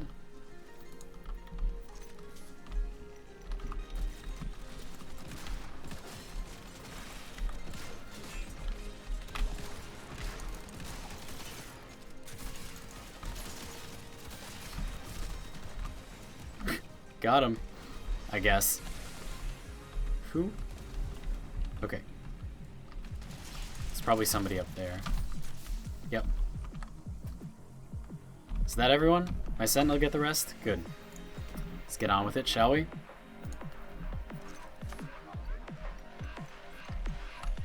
Alright. 2 pyrotic. Count them with me. Copron, no dice. I watched this video on CRISPR and got intrigued. Yeah, that was also a good one. CRISPR is something I knew about before, but they presented it really, really well. Pyrol, okay. One more.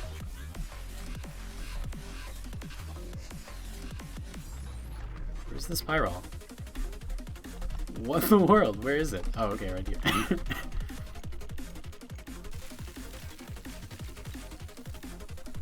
Copron. Swing and a miss. Here it is. How's your shower? Good. Did you get my text message? From when? Probably no.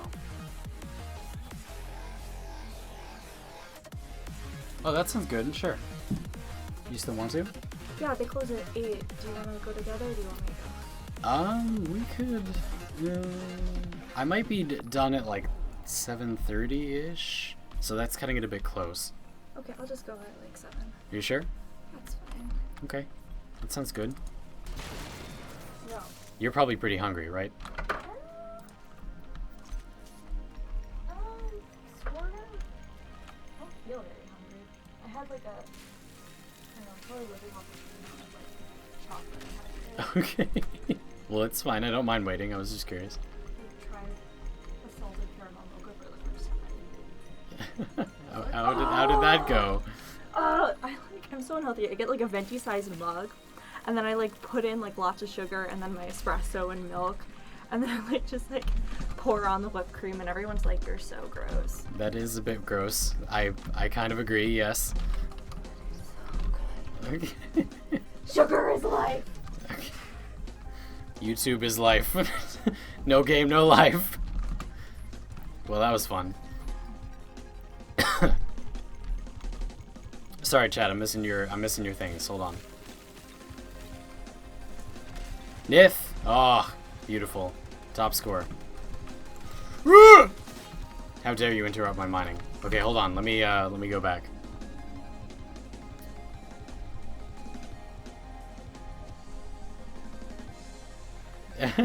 Skull McCurley, you're not the only person who likes Zephyr. I'm super excited. I think they will do Zephyr after Mirage. I actually binged a lot of your videos, and I watched the Sentinel video and got myself a Jin with a 5-form Riven Volklock. That sounds sweet. Edward, you should send me it on Twitter or Discord if you want to send me the build. That'd be cool. KCS, submit entries for Fashion Run Fridays on my Discord. It's currently under construction a little bit. There are a few things I'm fixing up. But you can still submit it in Fashion Dump, and there are various prizes in there.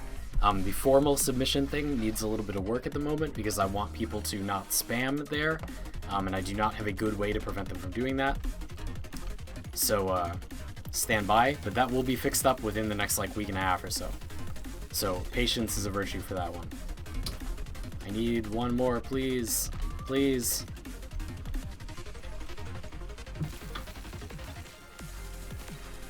Blah. Pyrol, yes. Oh my god, get us out of here. Ah! Please. I just want to make my Za in before somebody donates platinum so I can rush that ball apart. Don't do that. Don't do what I just said. Don't be bad. Don't rush things. Be patient. Even if you're on stream.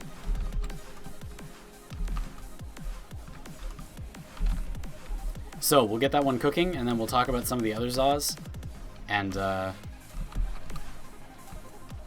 finish out the evening.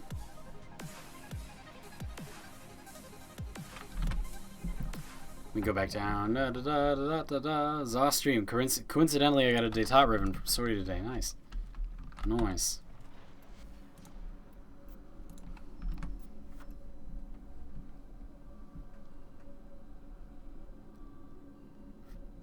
Does it really matter what order they come in? Suggestion. I forgot about the gender pattern, but Mirage still skips her, so I'll never forget her. Well, ouch. Rip Mirage. I'm back. You got Skater Boy, yes, for the super fast Pyrol farm. I don't have enough cryotic. Okay, hold on a sec. We're not going to be able to finish it tonight at that rate, so let me go tell Anna that I'll go get sushi. Hey.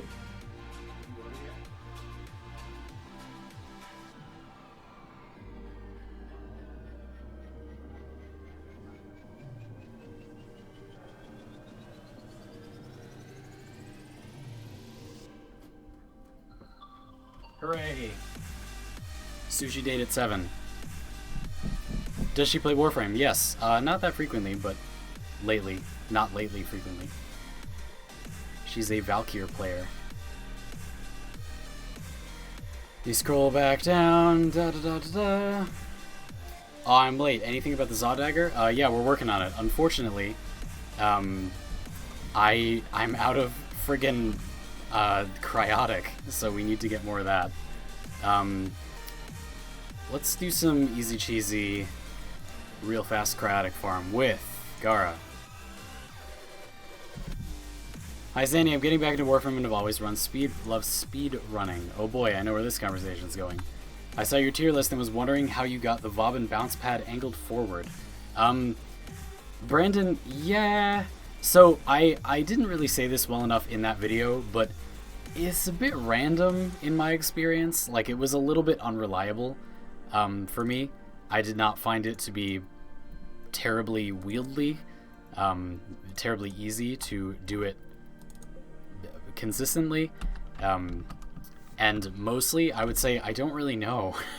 I just threw it, you know, the way you saw in the video, and it like usually landed like that. But sometimes it didn't. Right before that series of takes that you saw in the video, I kept getting it landing flat. I don't really know. Maybe we'll dig into that a little bit and try to figure it out, because I really don't know. Good question, but I have no idea. Zandy has a life, I'm mad. Yeah, get mad. I want to see you mad. Which weapons do you like to see from the next Prime Access? Well, we know we're getting, so God in Black, we know we're getting Kogake Prime and Akbolto Prime. Do you mean to Prime Access after that? I would say a weapon that I would like to see a Prime version of is Akvasto Prime, because I want to see them do something creative with it. I want a Akimbo pistol that has some sort of unique quality to it. And having dual revolvers that have some kind of spicy, like, other mechanic, you know, would be really, really cool. So if we got something cool, then maybe Akvasto Prime would be a nice one.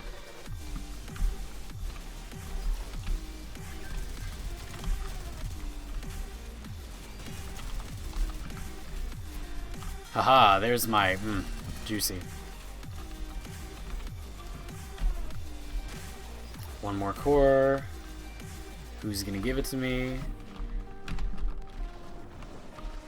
Tonkor Prime. Tonkor is a Grineer weapon, so no Prime. Redeemer Prime, that sounds very cool. I'm going with that one. That sounds great. Redeemer Prime sounds good. Now we wall again. Now the remaining duration of this wall is longer than the remaining excavation time, so we can just wipe everything else out and be on our way. I'm actually going to grab that power core. Thank you very much, enemy. Now we can leave, and that thing cannot possibly die.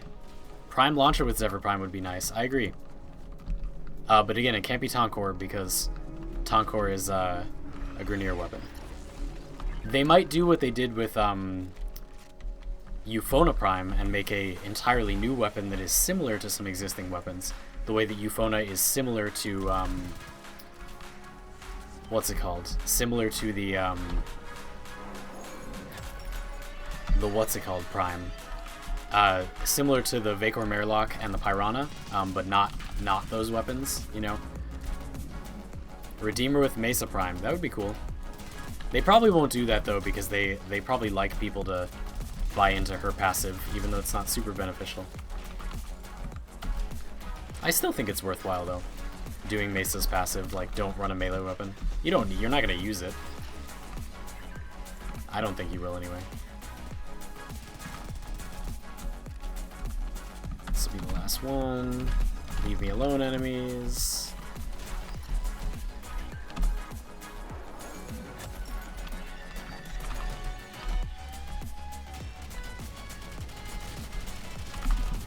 Clear them out of there, and now we can leave.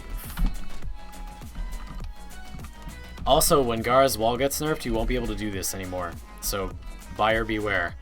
If you're watching what I'm doing and saying, wow, that looks like a really nice way to farm Hiracon 2 extractors really, really fast. Yeah, it is, and they're going to nerf it into the ground in like a week.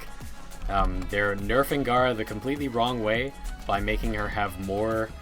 her wall has health now, but they're not changing the infinite scaling on her shards, her glass shards. Why? That's not what's broken about her. D does not know what is good about frames. They just nerf random things to some degree. Like the volt change with his shield, like it doesn't cost any less energy now because you always move with it. That's what's good about holding it. Like it doesn't matter. I don't know. Silly. Comb is also a Grineer weapon. A dual weapon. Glue 2 weapons together 2 times, so four weapons, 2 in each hand. Fantastic. Forgot about the Zar Prime. Zar's a Grineer weapon. See, this is messed up. Whenever I do excavation solo, there aren't ever enough power core spawns. Yeah, I know. It's a bit lucky. A bit luck focused. Which do you think is the best Warframe passive, at least from the ones you can remember? It's a good question. Let me get my stuff building. ASAP. Pyrotic. There it is. And now we're looking for what, my Bala? My friggin' Bala? God, I hate Pyrotic. Oh, Mars, I don't know. A lot of the passives, it's hard.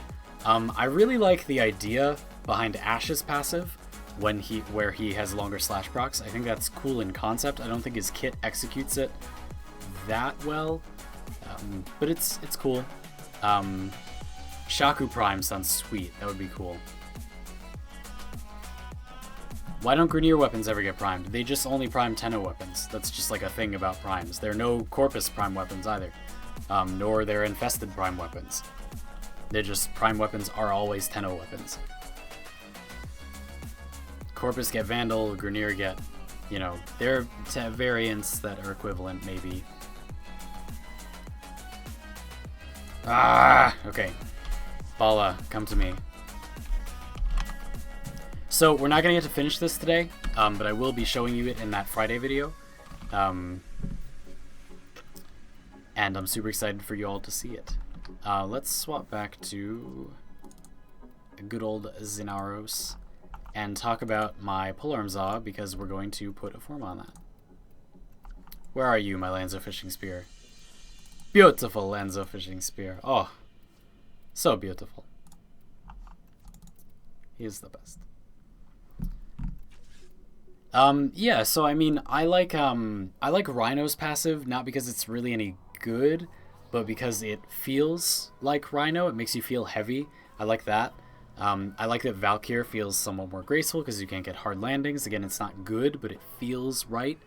Nidus's passive is broken, so maybe that. I guess. Inaros's passive is cool. The lifesteal on finishers thing, I like that. Lag. Okay. Okay, so we're going to put a... Oh, I have literally no forma. What? Oh. Oh. Okay. I didn't count my forma correctly. Do I have a form blueprint? I do not have a form blueprint. Okay. Guess we're not going to forma that then. So just to show you too, I do have an arcane on this, which I'll take a look. Are the operation supply items still available to buy after the end of Plague Star? You have to make all the purchases by the end. The moment the operation ends, the vendor goes away. They might have changed that. I really wish they would change that, but they did not on PC, so I would be careful. They probably will not on console. It will go away as soon as the operation is over, so buy all your stuff before then. Well, we could do some prime part farm and get a formal blueprint. That's a sensible thing to do. Oh right, I was going to show you what arcane's on this. And then we can talk about if people want to see various builds or just stuff in general. I'm totally down for that. So on this Lenzo Fishing Spear, we have Exodia Contagion, which lets you fire projectiles with air melee attacks. It's really good. It does a lot of damage. It has guaranteed... well, I don't know if it's guaranteed, but very high chance to proc, and it can double proc. I don't really understand how it works, because it doesn't always proc the same thing, but it pretty much always procs, and sometimes it double procs. I don't really know what's going on there, but it does a lot of procs. So there you go. Callie is in the box.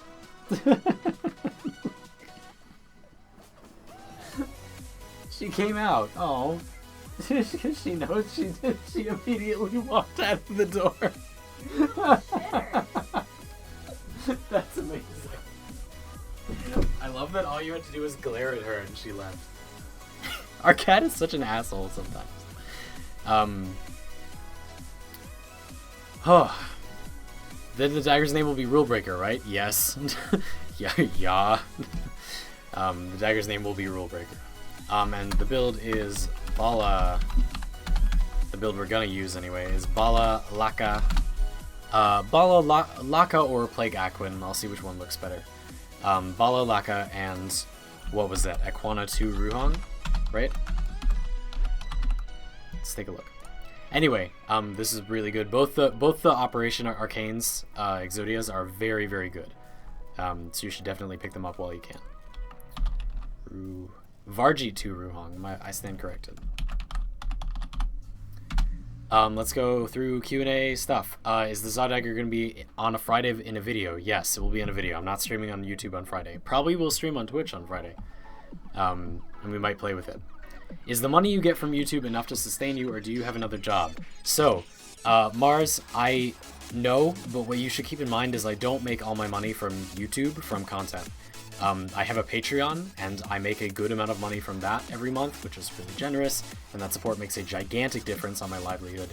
I do make a lot of money from YouTube for a channel of my size, but it's still not that much. Combined with that Patreon support and my Twitch support from subs, it actually does make a modest amount of money. It's around, at the moment, for me, for my size, it's around $700 a month, which is very good for my size, but is not very good in the grand scheme of things. But what I would say is that I definitely spend like an amount of time on this equal to like a part-time job if you edit out the parts that I'm having fun with. So it is the most lucrative and most time-efficient part-time job humanly possible, but it is not currently yet enough to sustain me fully. So that's the answer I'll give. So if that gives you some scale, what I'll say also, if you're interested in content creation, you should note that I am an extreme example. I am making the amount of money that people twice my size are making. I am making a lot more money for my size than you usually do. I've done a lot of things to make that be good without compromising any of my content. I don't have wicked long videos to bait more ads. I just have a lot of videos that people like, that get consistent views. I have a Patreon that's doing well. I have a Twitch stream that does really well. My Twitch community has been a bunch of heroes. And that is why I make a lot of money per capita. But if you had this same audience and you were someone else, you would likely be making at least like probably less than half of the same amount of money. It's very out of the ordinary that somebody my size makes that much money. So I just wanted to put that in as a disclaimer. Whenever I say how much, people are like, whoa, only a little bit over 10k subscribers and you make like $700. It's like, no, slow down. Like, it's not that reputable. I worked very hard to get that to happen. People say the arcanes from the event are just bad. Oh my god, that's hilarious. They're so powerful. Do you prefer Twitch subs or Patreon? I get more money from Patreon, so I would prefer Patreon. Patreon is also a little... Ooh. Did you just buy me a forum pack? Thank you. That's so nice of you, Joseph. Or Kermit, yeah? That's you? Thank you so much. That's really generous. We'll totally format this now, then. That's awesome. Are you ready to see the jaw-dropping power of Primed Fever Strike? Because I am. Not swap polarity. No, I don't want to do that. Now I will say, it is a little forma intensive. This particular weapon build that you're looking at is a little expensive for my general taste and what I generally like to recommend, but it's really good. We're not going to run without prime pressure point, or pressure point, whatever. Boop. I imagine the infested parts are heavier. I mean, it's not as fast swinging your meat around instead of RPs. There you go. Swinging your meat around, man. Just swing it. Just throw it everywhere. So yeah, Taoist, I earn more money per amount of money on Patreon. Twitch takes half when you sub. So unless you sub with Prime, which is free for you, I still get the same amount of money. It's better on Patreon because I get more of the money. That is why people have donations set up on Twitch so often, because you get much more of the money that way. But Twitch subs are still good. Really, whatever you want, whatever's better for you. If you're being generous enough to donate to me, my policy is mostly, I'm not going to complain about how you give me the money. Look, it's fine. Like, if you want to know how much you're getting, like, in a certain arena, I'd be happy to tell you. But look, if you're willing to be that generous, I'm not going to tell you not to give me money on the platform of your choice. Also, Jay, welcome. Which one is the best? I think I got both, but don't know which one to use. There is, just like everything else in this game, there pretty much isn't a best. And that question is lazy. The question you were trying to ask, I'm going to fix it for you, is which one is the most objectively powerful? And I would say the answer is Exodia Epidemic. Exodia Epidemic's crowd control on just basically any melee weapon you want is very, very powerful. Exodia Contagion takes a little bit of doing to use, to get used to using, and it doesn't necessarily provide you that much that you couldn't get another way. I just think that having like an artillery attack in your melee weapon is really good. And it is very powerful, but I think Exodia Epidemic is the better of the two overall. It's also, however, the one that least benefits from additional copies. So I would say, if you must, maybe do full set of Exodia Contagion because it gets 4 times damage, and then 1 Exodia Epidemic because it doesn't benefit that much from the additional copies. 30 minutes till I get my Zenistar. Jay, that's awesome. I'm super excited for you. Also, I finished my latest amp. What is it? Have you seen the Wukong Plus event arcanes with his Iron Jab augment? Yes, it's absurd. The one where you throw the ball becomes a nuke. It's hilarious. I'm so excited to make a Wukong video now. Oh my god. Somebody in chat says you can use the fishing spear as a weapon. Yup. We're just gonna do it. We're just gonna lie. Infinite ammo. It's amazing. Top tier. Piss damage though.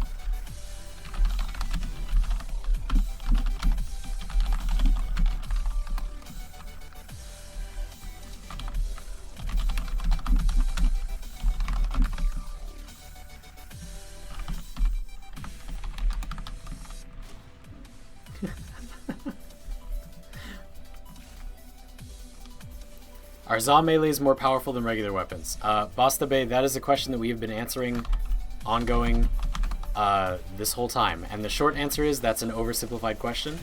And in some cases, Zas are not the most powerful weapon in their class, and in most cases they are.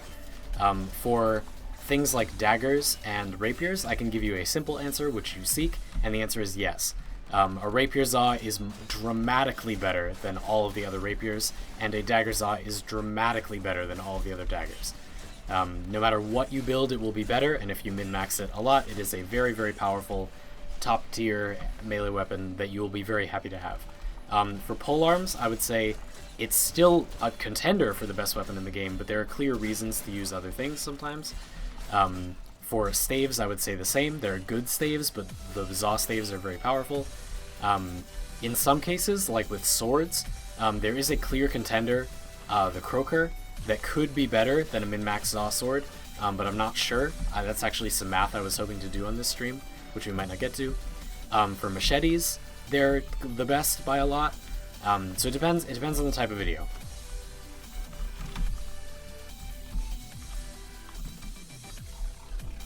The problem with Contagion is that it's good, but it makes your guns pretty much redundant. I don't know, Jay. You just have to pick the right guns. Like, pick some single target stuff, pick some DPS stuff, and then use Contagion as like a launcher, like a grenade launcher. Have you seen the video where the guy takes the mining laser and everyone buffs the kill Vahek? Yes. Xanagoth and his classic shenanigans.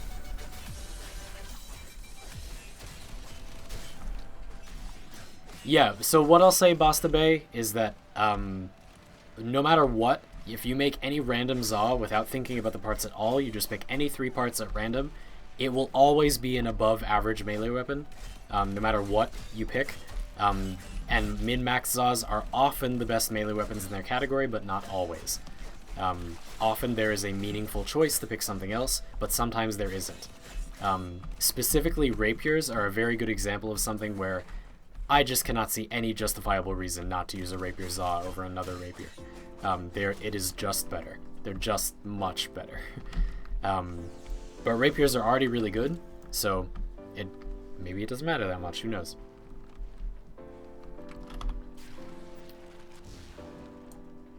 Move my chat back into position.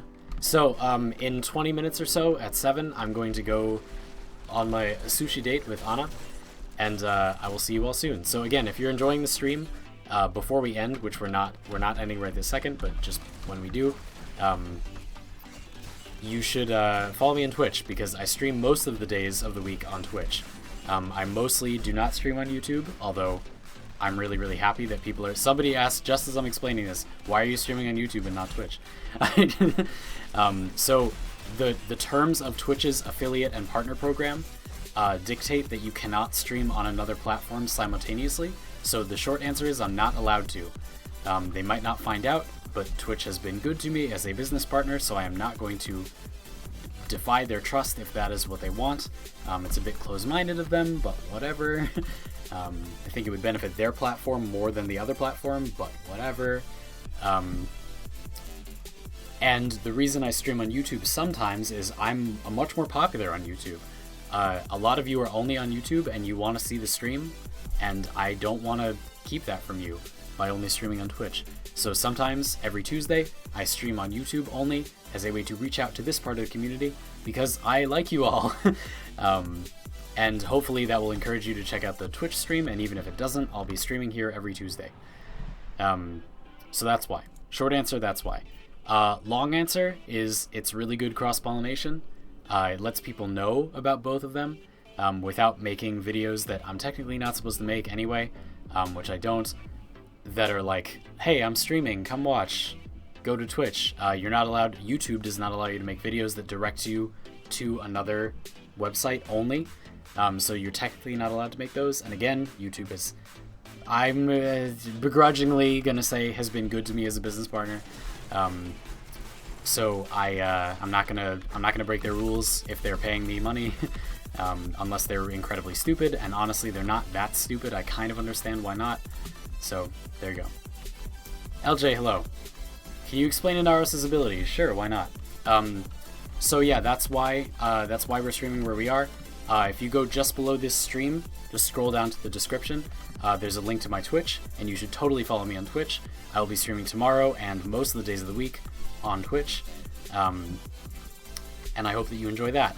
But while we're here, I'm happy to have you on YouTube as well, and if you really don't like Twitch, or you just only want to use YouTube, or you can't even use Twitch in your country, or whatever, that's why we're here, and I'm happy to have you.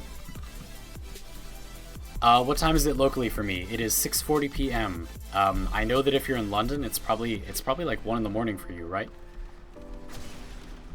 England for the win. Xandy, do you have any Knicks fashion frame? Yes. I will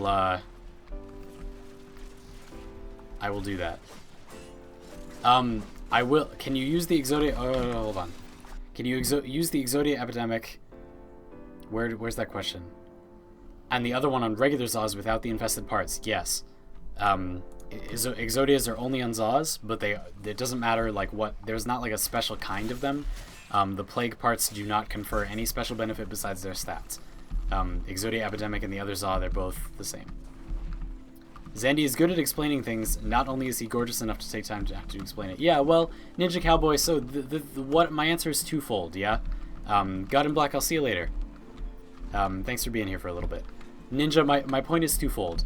First of all, thank you. I'm glad you think that, and I understand why people ask me that, because I am popular partially for my ability to explain things.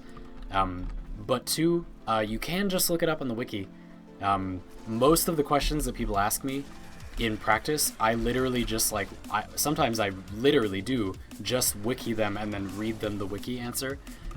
Or I say, go look it up on the wiki because I'm not going to read you the wiki answer. For Warframes, it can be helpful to have somebody explain it because there's a bit of a wall of text in the wiki. I understand that. But still, I'll explain it to you, but I'm still going to tell you to go look at the wiki. Because I'm not going to explain what his powers affect, and if you're going to build Inaros effectively, you need to know what power stats do to each of his powers, which you need the wiki for. You always have to look up everything on the wiki, or you will always build everything wrong. That is what I'm going to say about this game. So I can explain it to you, but you still have to look it up on the wiki. His first ability is Pocket Sand. It does Pocket Sand. It blinds people in front of you, and then you can do finishers on them. It does a bit of damage over time, which does lifesteal, but it's a really tiny amount of damage, and you really shouldn't focus on it. Let me show you it on this guy. Pocket Sand. And now I can do a finisher. Inaros's passive is that he heals for a lot when you do a finisher on an enemy, so that's also really good. And as you can see, it hits a pretty wide cone with my medium power range, which is awesome. And it costs 25 energy. His second ability is this entombment thing. It entombs a dude. You can walk up to them and eat them to gain a propensity of healing, and it also makes you invulnerable. And if you completely devour them, you create a Sand Shadow, which is a minion that will fight with you for a limited time. Not that good, but it is still powerful for forcing healing and protecting you for a little bit. And it's totally worth using, sometimes. Second ability is not useless at all. It is a very good way to heal yourself up to full while making you invulnerable. That is far from useless. In fact, Lucas, the exact reason that I explain things to people like this is because explanations like that give people the wrong idea, because people oversimplify and rush their explanation and tell people things are pointless when they're actually really good. thank you for justifying me explaining this with your oversimplification. His third ability is a Sandstorm. It takes a ridiculous amount of energy, and it doesn't do a lot besides throw enemies around. It does do damage, but not that much. So a lot of people don't use it. It does have some interesting applications with its Augment, which gives you guaranteed procs of a certain kind, which is cool. But mostly it's not that good, and his third is widely considered, now as I say, correctly considered his worst ability. It's still pretty good as a panic button to just like throw enemies around a little bit. So that's a possible use. And when you're sort of cluttered, it can be very, very helpful. His fourth ability is a bit complicated, so you charge it up by holding it down. This will reduce your health, as you're seeing my health is going down, and increases a number at the top right corner of your screen, which is your amount of sand armor, or whatever. This gives you bonus armor while you have it, based on the percentage. And once you have it charged up, you can eat 25% of it, and fire a swarm projectile that stuns enemies and turns them into lifesteal pillars. As you can see, I'm draining my sand, but I am healing because I'm next to this enemy that has my sand on it, and that's what it does. This will also spread to nearby enemies for a limited duration, so you can use it to crowd control a large area pretty nicely, and it's a good ability. Firing the swarm projectiles takes energy, but charging it does not. A really good tactic is to use the Sentinel Augment Medi-Ray, and that will heal you back a lot of the health that you're using to charge your armor. And when you fire a swarm projectile, stand amidst the enemies affected by it, and then charge it back up, and it'll heal that health that you're spending to charge it up. Again, you can also heal just by doing finishers with your pocket sand, etc. It's worth noting that this 3 scales off melee. Still hard to get high damage out of it, but it's incredibly good CC. Yeah, so that's another example. Have you ever tried running the Star Power or the Redeemer with Dispatch Overdrive while speedrunning? Yes, but Telos Boltace is better because it increases your bullet jump velocity. It's still got a really good cleave. It's still really easy to hit people. If you could move anywhere in the world, where would you move? Out of the country, for one thing. I live in Burlington, Vermont, currently, in the United States, and I would move out of the United States, but otherwise I don't really have that many problems with where I live. I really, really like Montreal, so I might move to Montreal. And I had a good time in Quebec the last time I was there, so perhaps somewhere there in Canada.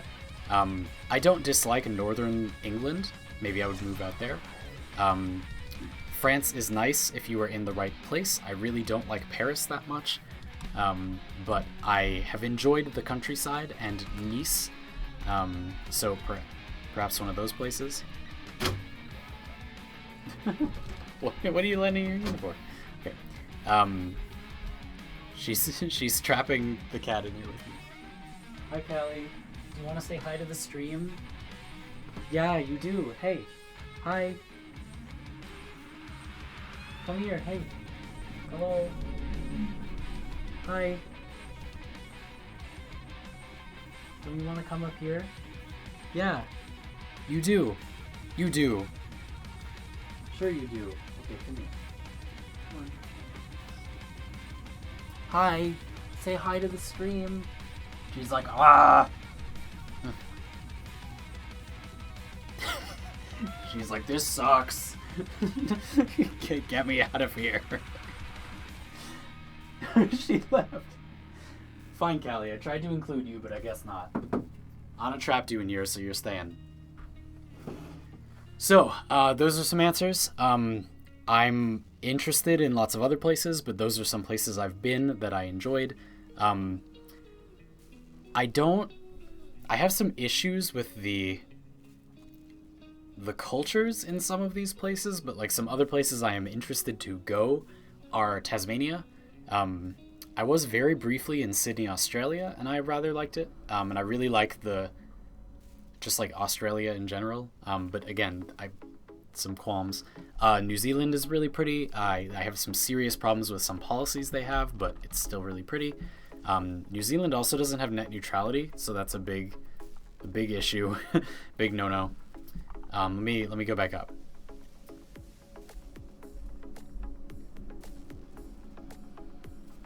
Yeah, Ninja Cowboy, the only thing I would say is that when people, I'm happy it helped, first of all. But second of all, the thing is, like, when people explain things in build videos, they really don't explain. Like, they usually don't actually explain. And it's hard to, no shade, fellow YouTubers, it's difficult, but a lot of the time they really don't explain. An example of a good build video that does not explain, in other words, not great, but good, would be, for example, Tactical Potatoes Rhino video. Look up his most recent Rhino video.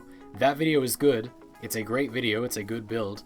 But he does not adequately explain how the powers work, instead presumably assuming that the player knows. And that's a perfectly reasonable assumption for a lot of people, but not for some people.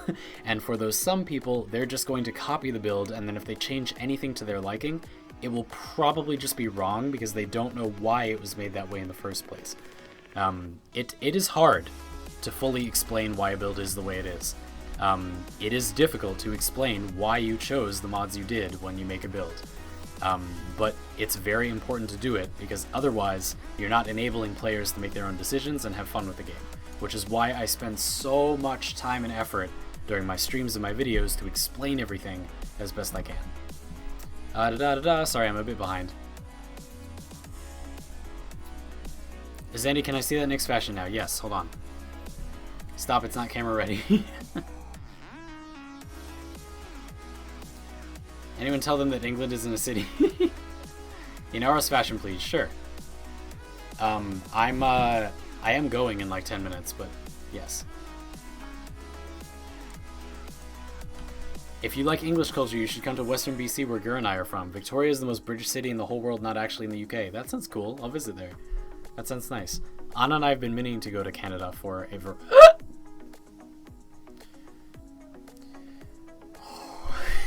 Okay. Anna and I have been meaning to go to Canada for a number of... yes, okay, so let's start showing some stuff. First of all, that Nyx fashion somebody asked for. Here is my more recent Nyx fashion, and it's very specific. This is my droid Nyx fashion. This is meant to be like an empty Warframe. I was trying to make a fashion that looked like to make the Warframe not look like an organism, not look like an organic robot, to look like just a machine. A Warframe that looks just like a vessel for a Tenno to inhabit, and not like a Warframe, basically. This has no animation set. This has the Nyx Grax set. This has all monochrome colors. I'm using a mixture of the new armor set, the Shrinks, and the Kuva leg plates, and the Syandana is the Disconnect Syandana. And it looks like that. As you can see, it really does look like the Warframe is a bit vacant. It doesn't really look like there's anything going on there besides the breathing, which I couldn't find a stance that stopped more. Considering using Inaros Noble, because it does look very stopped here. I'll show you that really quick. What would you suggest for good build videos? Well, I mean, it's Mike Ryan, it's not really anybody specific. Like, Tactical Potato does a really good job in a lot of his videos. It just, you have to keep in mind whether or not it is actually being explained why the things are there.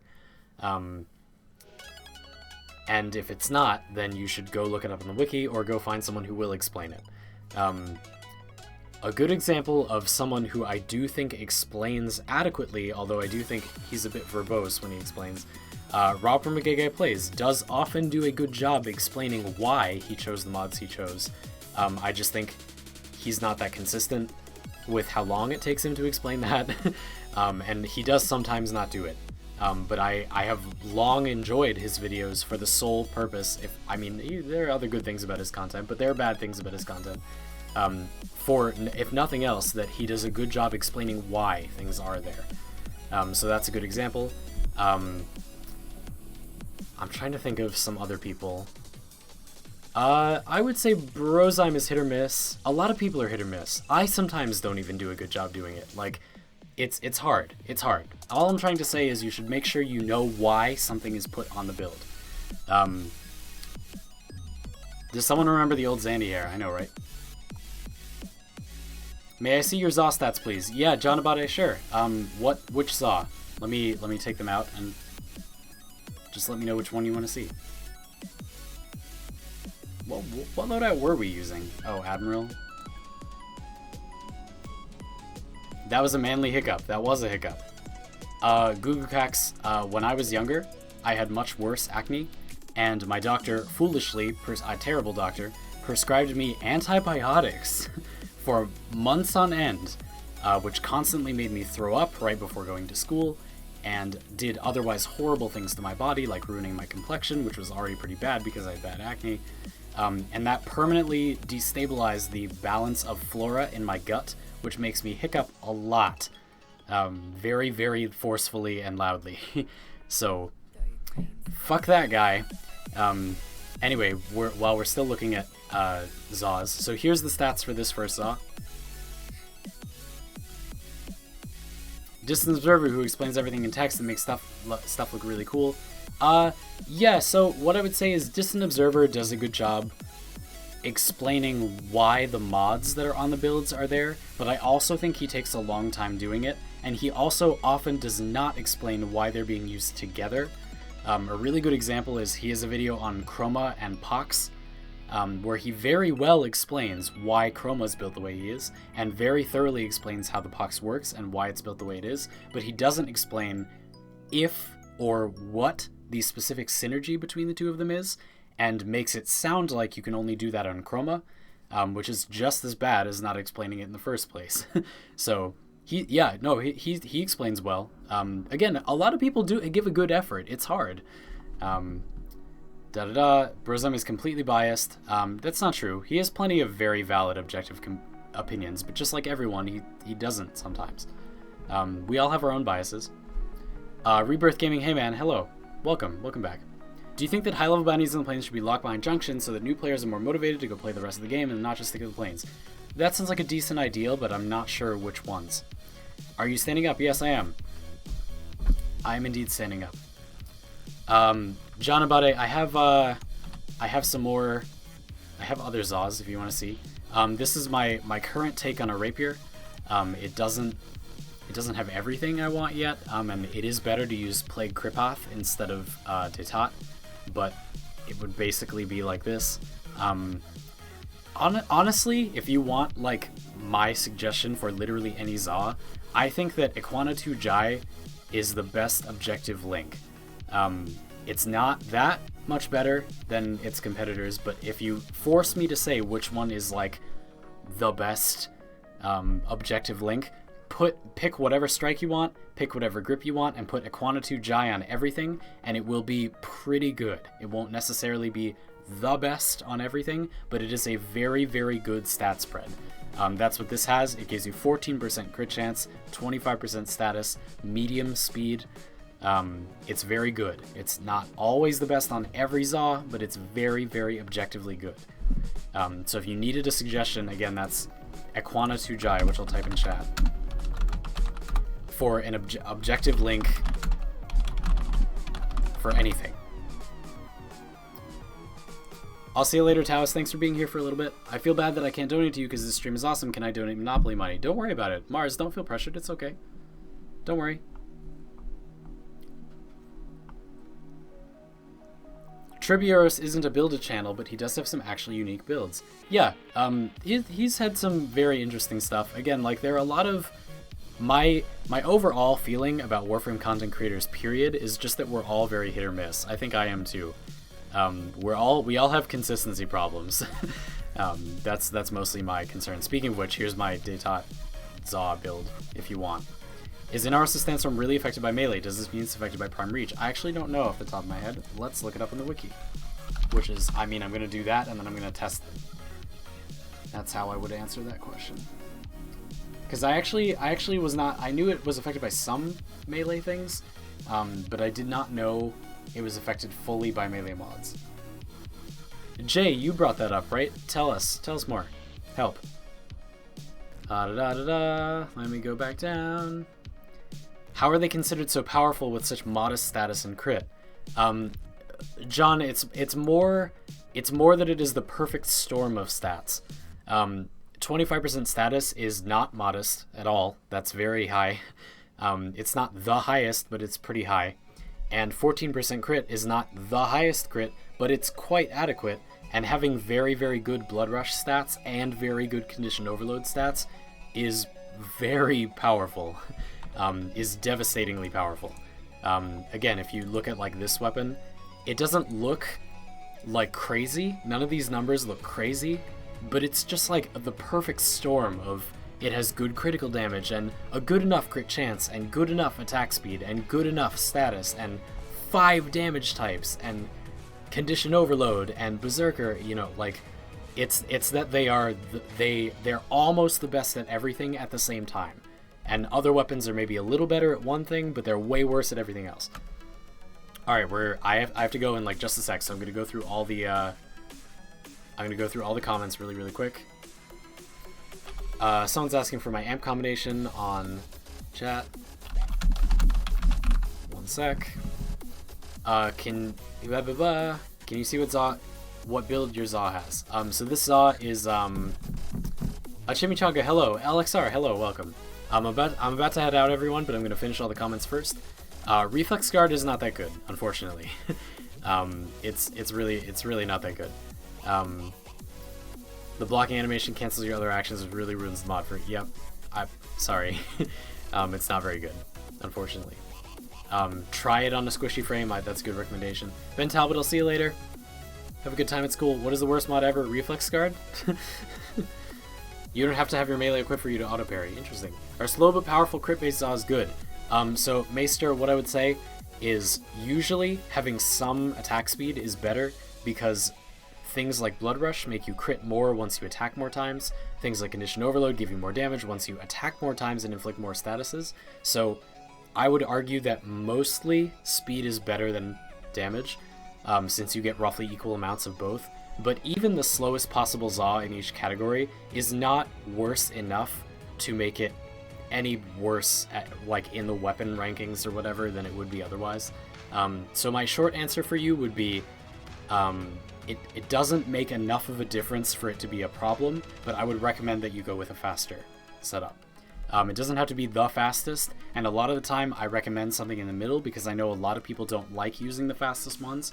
They find it hard to do the combos. I personally do not. I usually just find a way with my muscles to work it out over time. But I know a lot of people don't like that, so I wouldn't recommend the fastest. I'd recommend something in the middle. For your strike and your grip, I mostly just recommend what you aesthetically enjoy, honestly. Oh yeah, Jay, it's elemental mods that it takes into consideration. It's not melee mods overall, I don't think. What do you think of SkillUp's review of Warframe? SkillUp is a fucking genius. He is so good at what he does. His review of Warframe is great. For a player that had barely played it comparatively, like before writing that review, that's the best outsider review of Warframe we're ever gonna get. Ever. Like by a gigantic margin. Some players who've played it for years would do worse, and although I do think it could be done better, unless it's by a player that's been playing for forever and does a really good job, that's not going to happen. He did the community a tremendous service. I don't have enough good things to say about SkillUp. He's a fucking genius. He's great at what he does.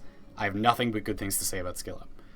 Don't you have some sushi to eat? Yes, we're leaving in just a second. Let me just get through all these comments. At Quantity Drive, gives 10% crit. That's a little oversimplified, but mostly yes, it does. Again, they work a little differently than that, but that's about good. Have a great day, my fellow weeb.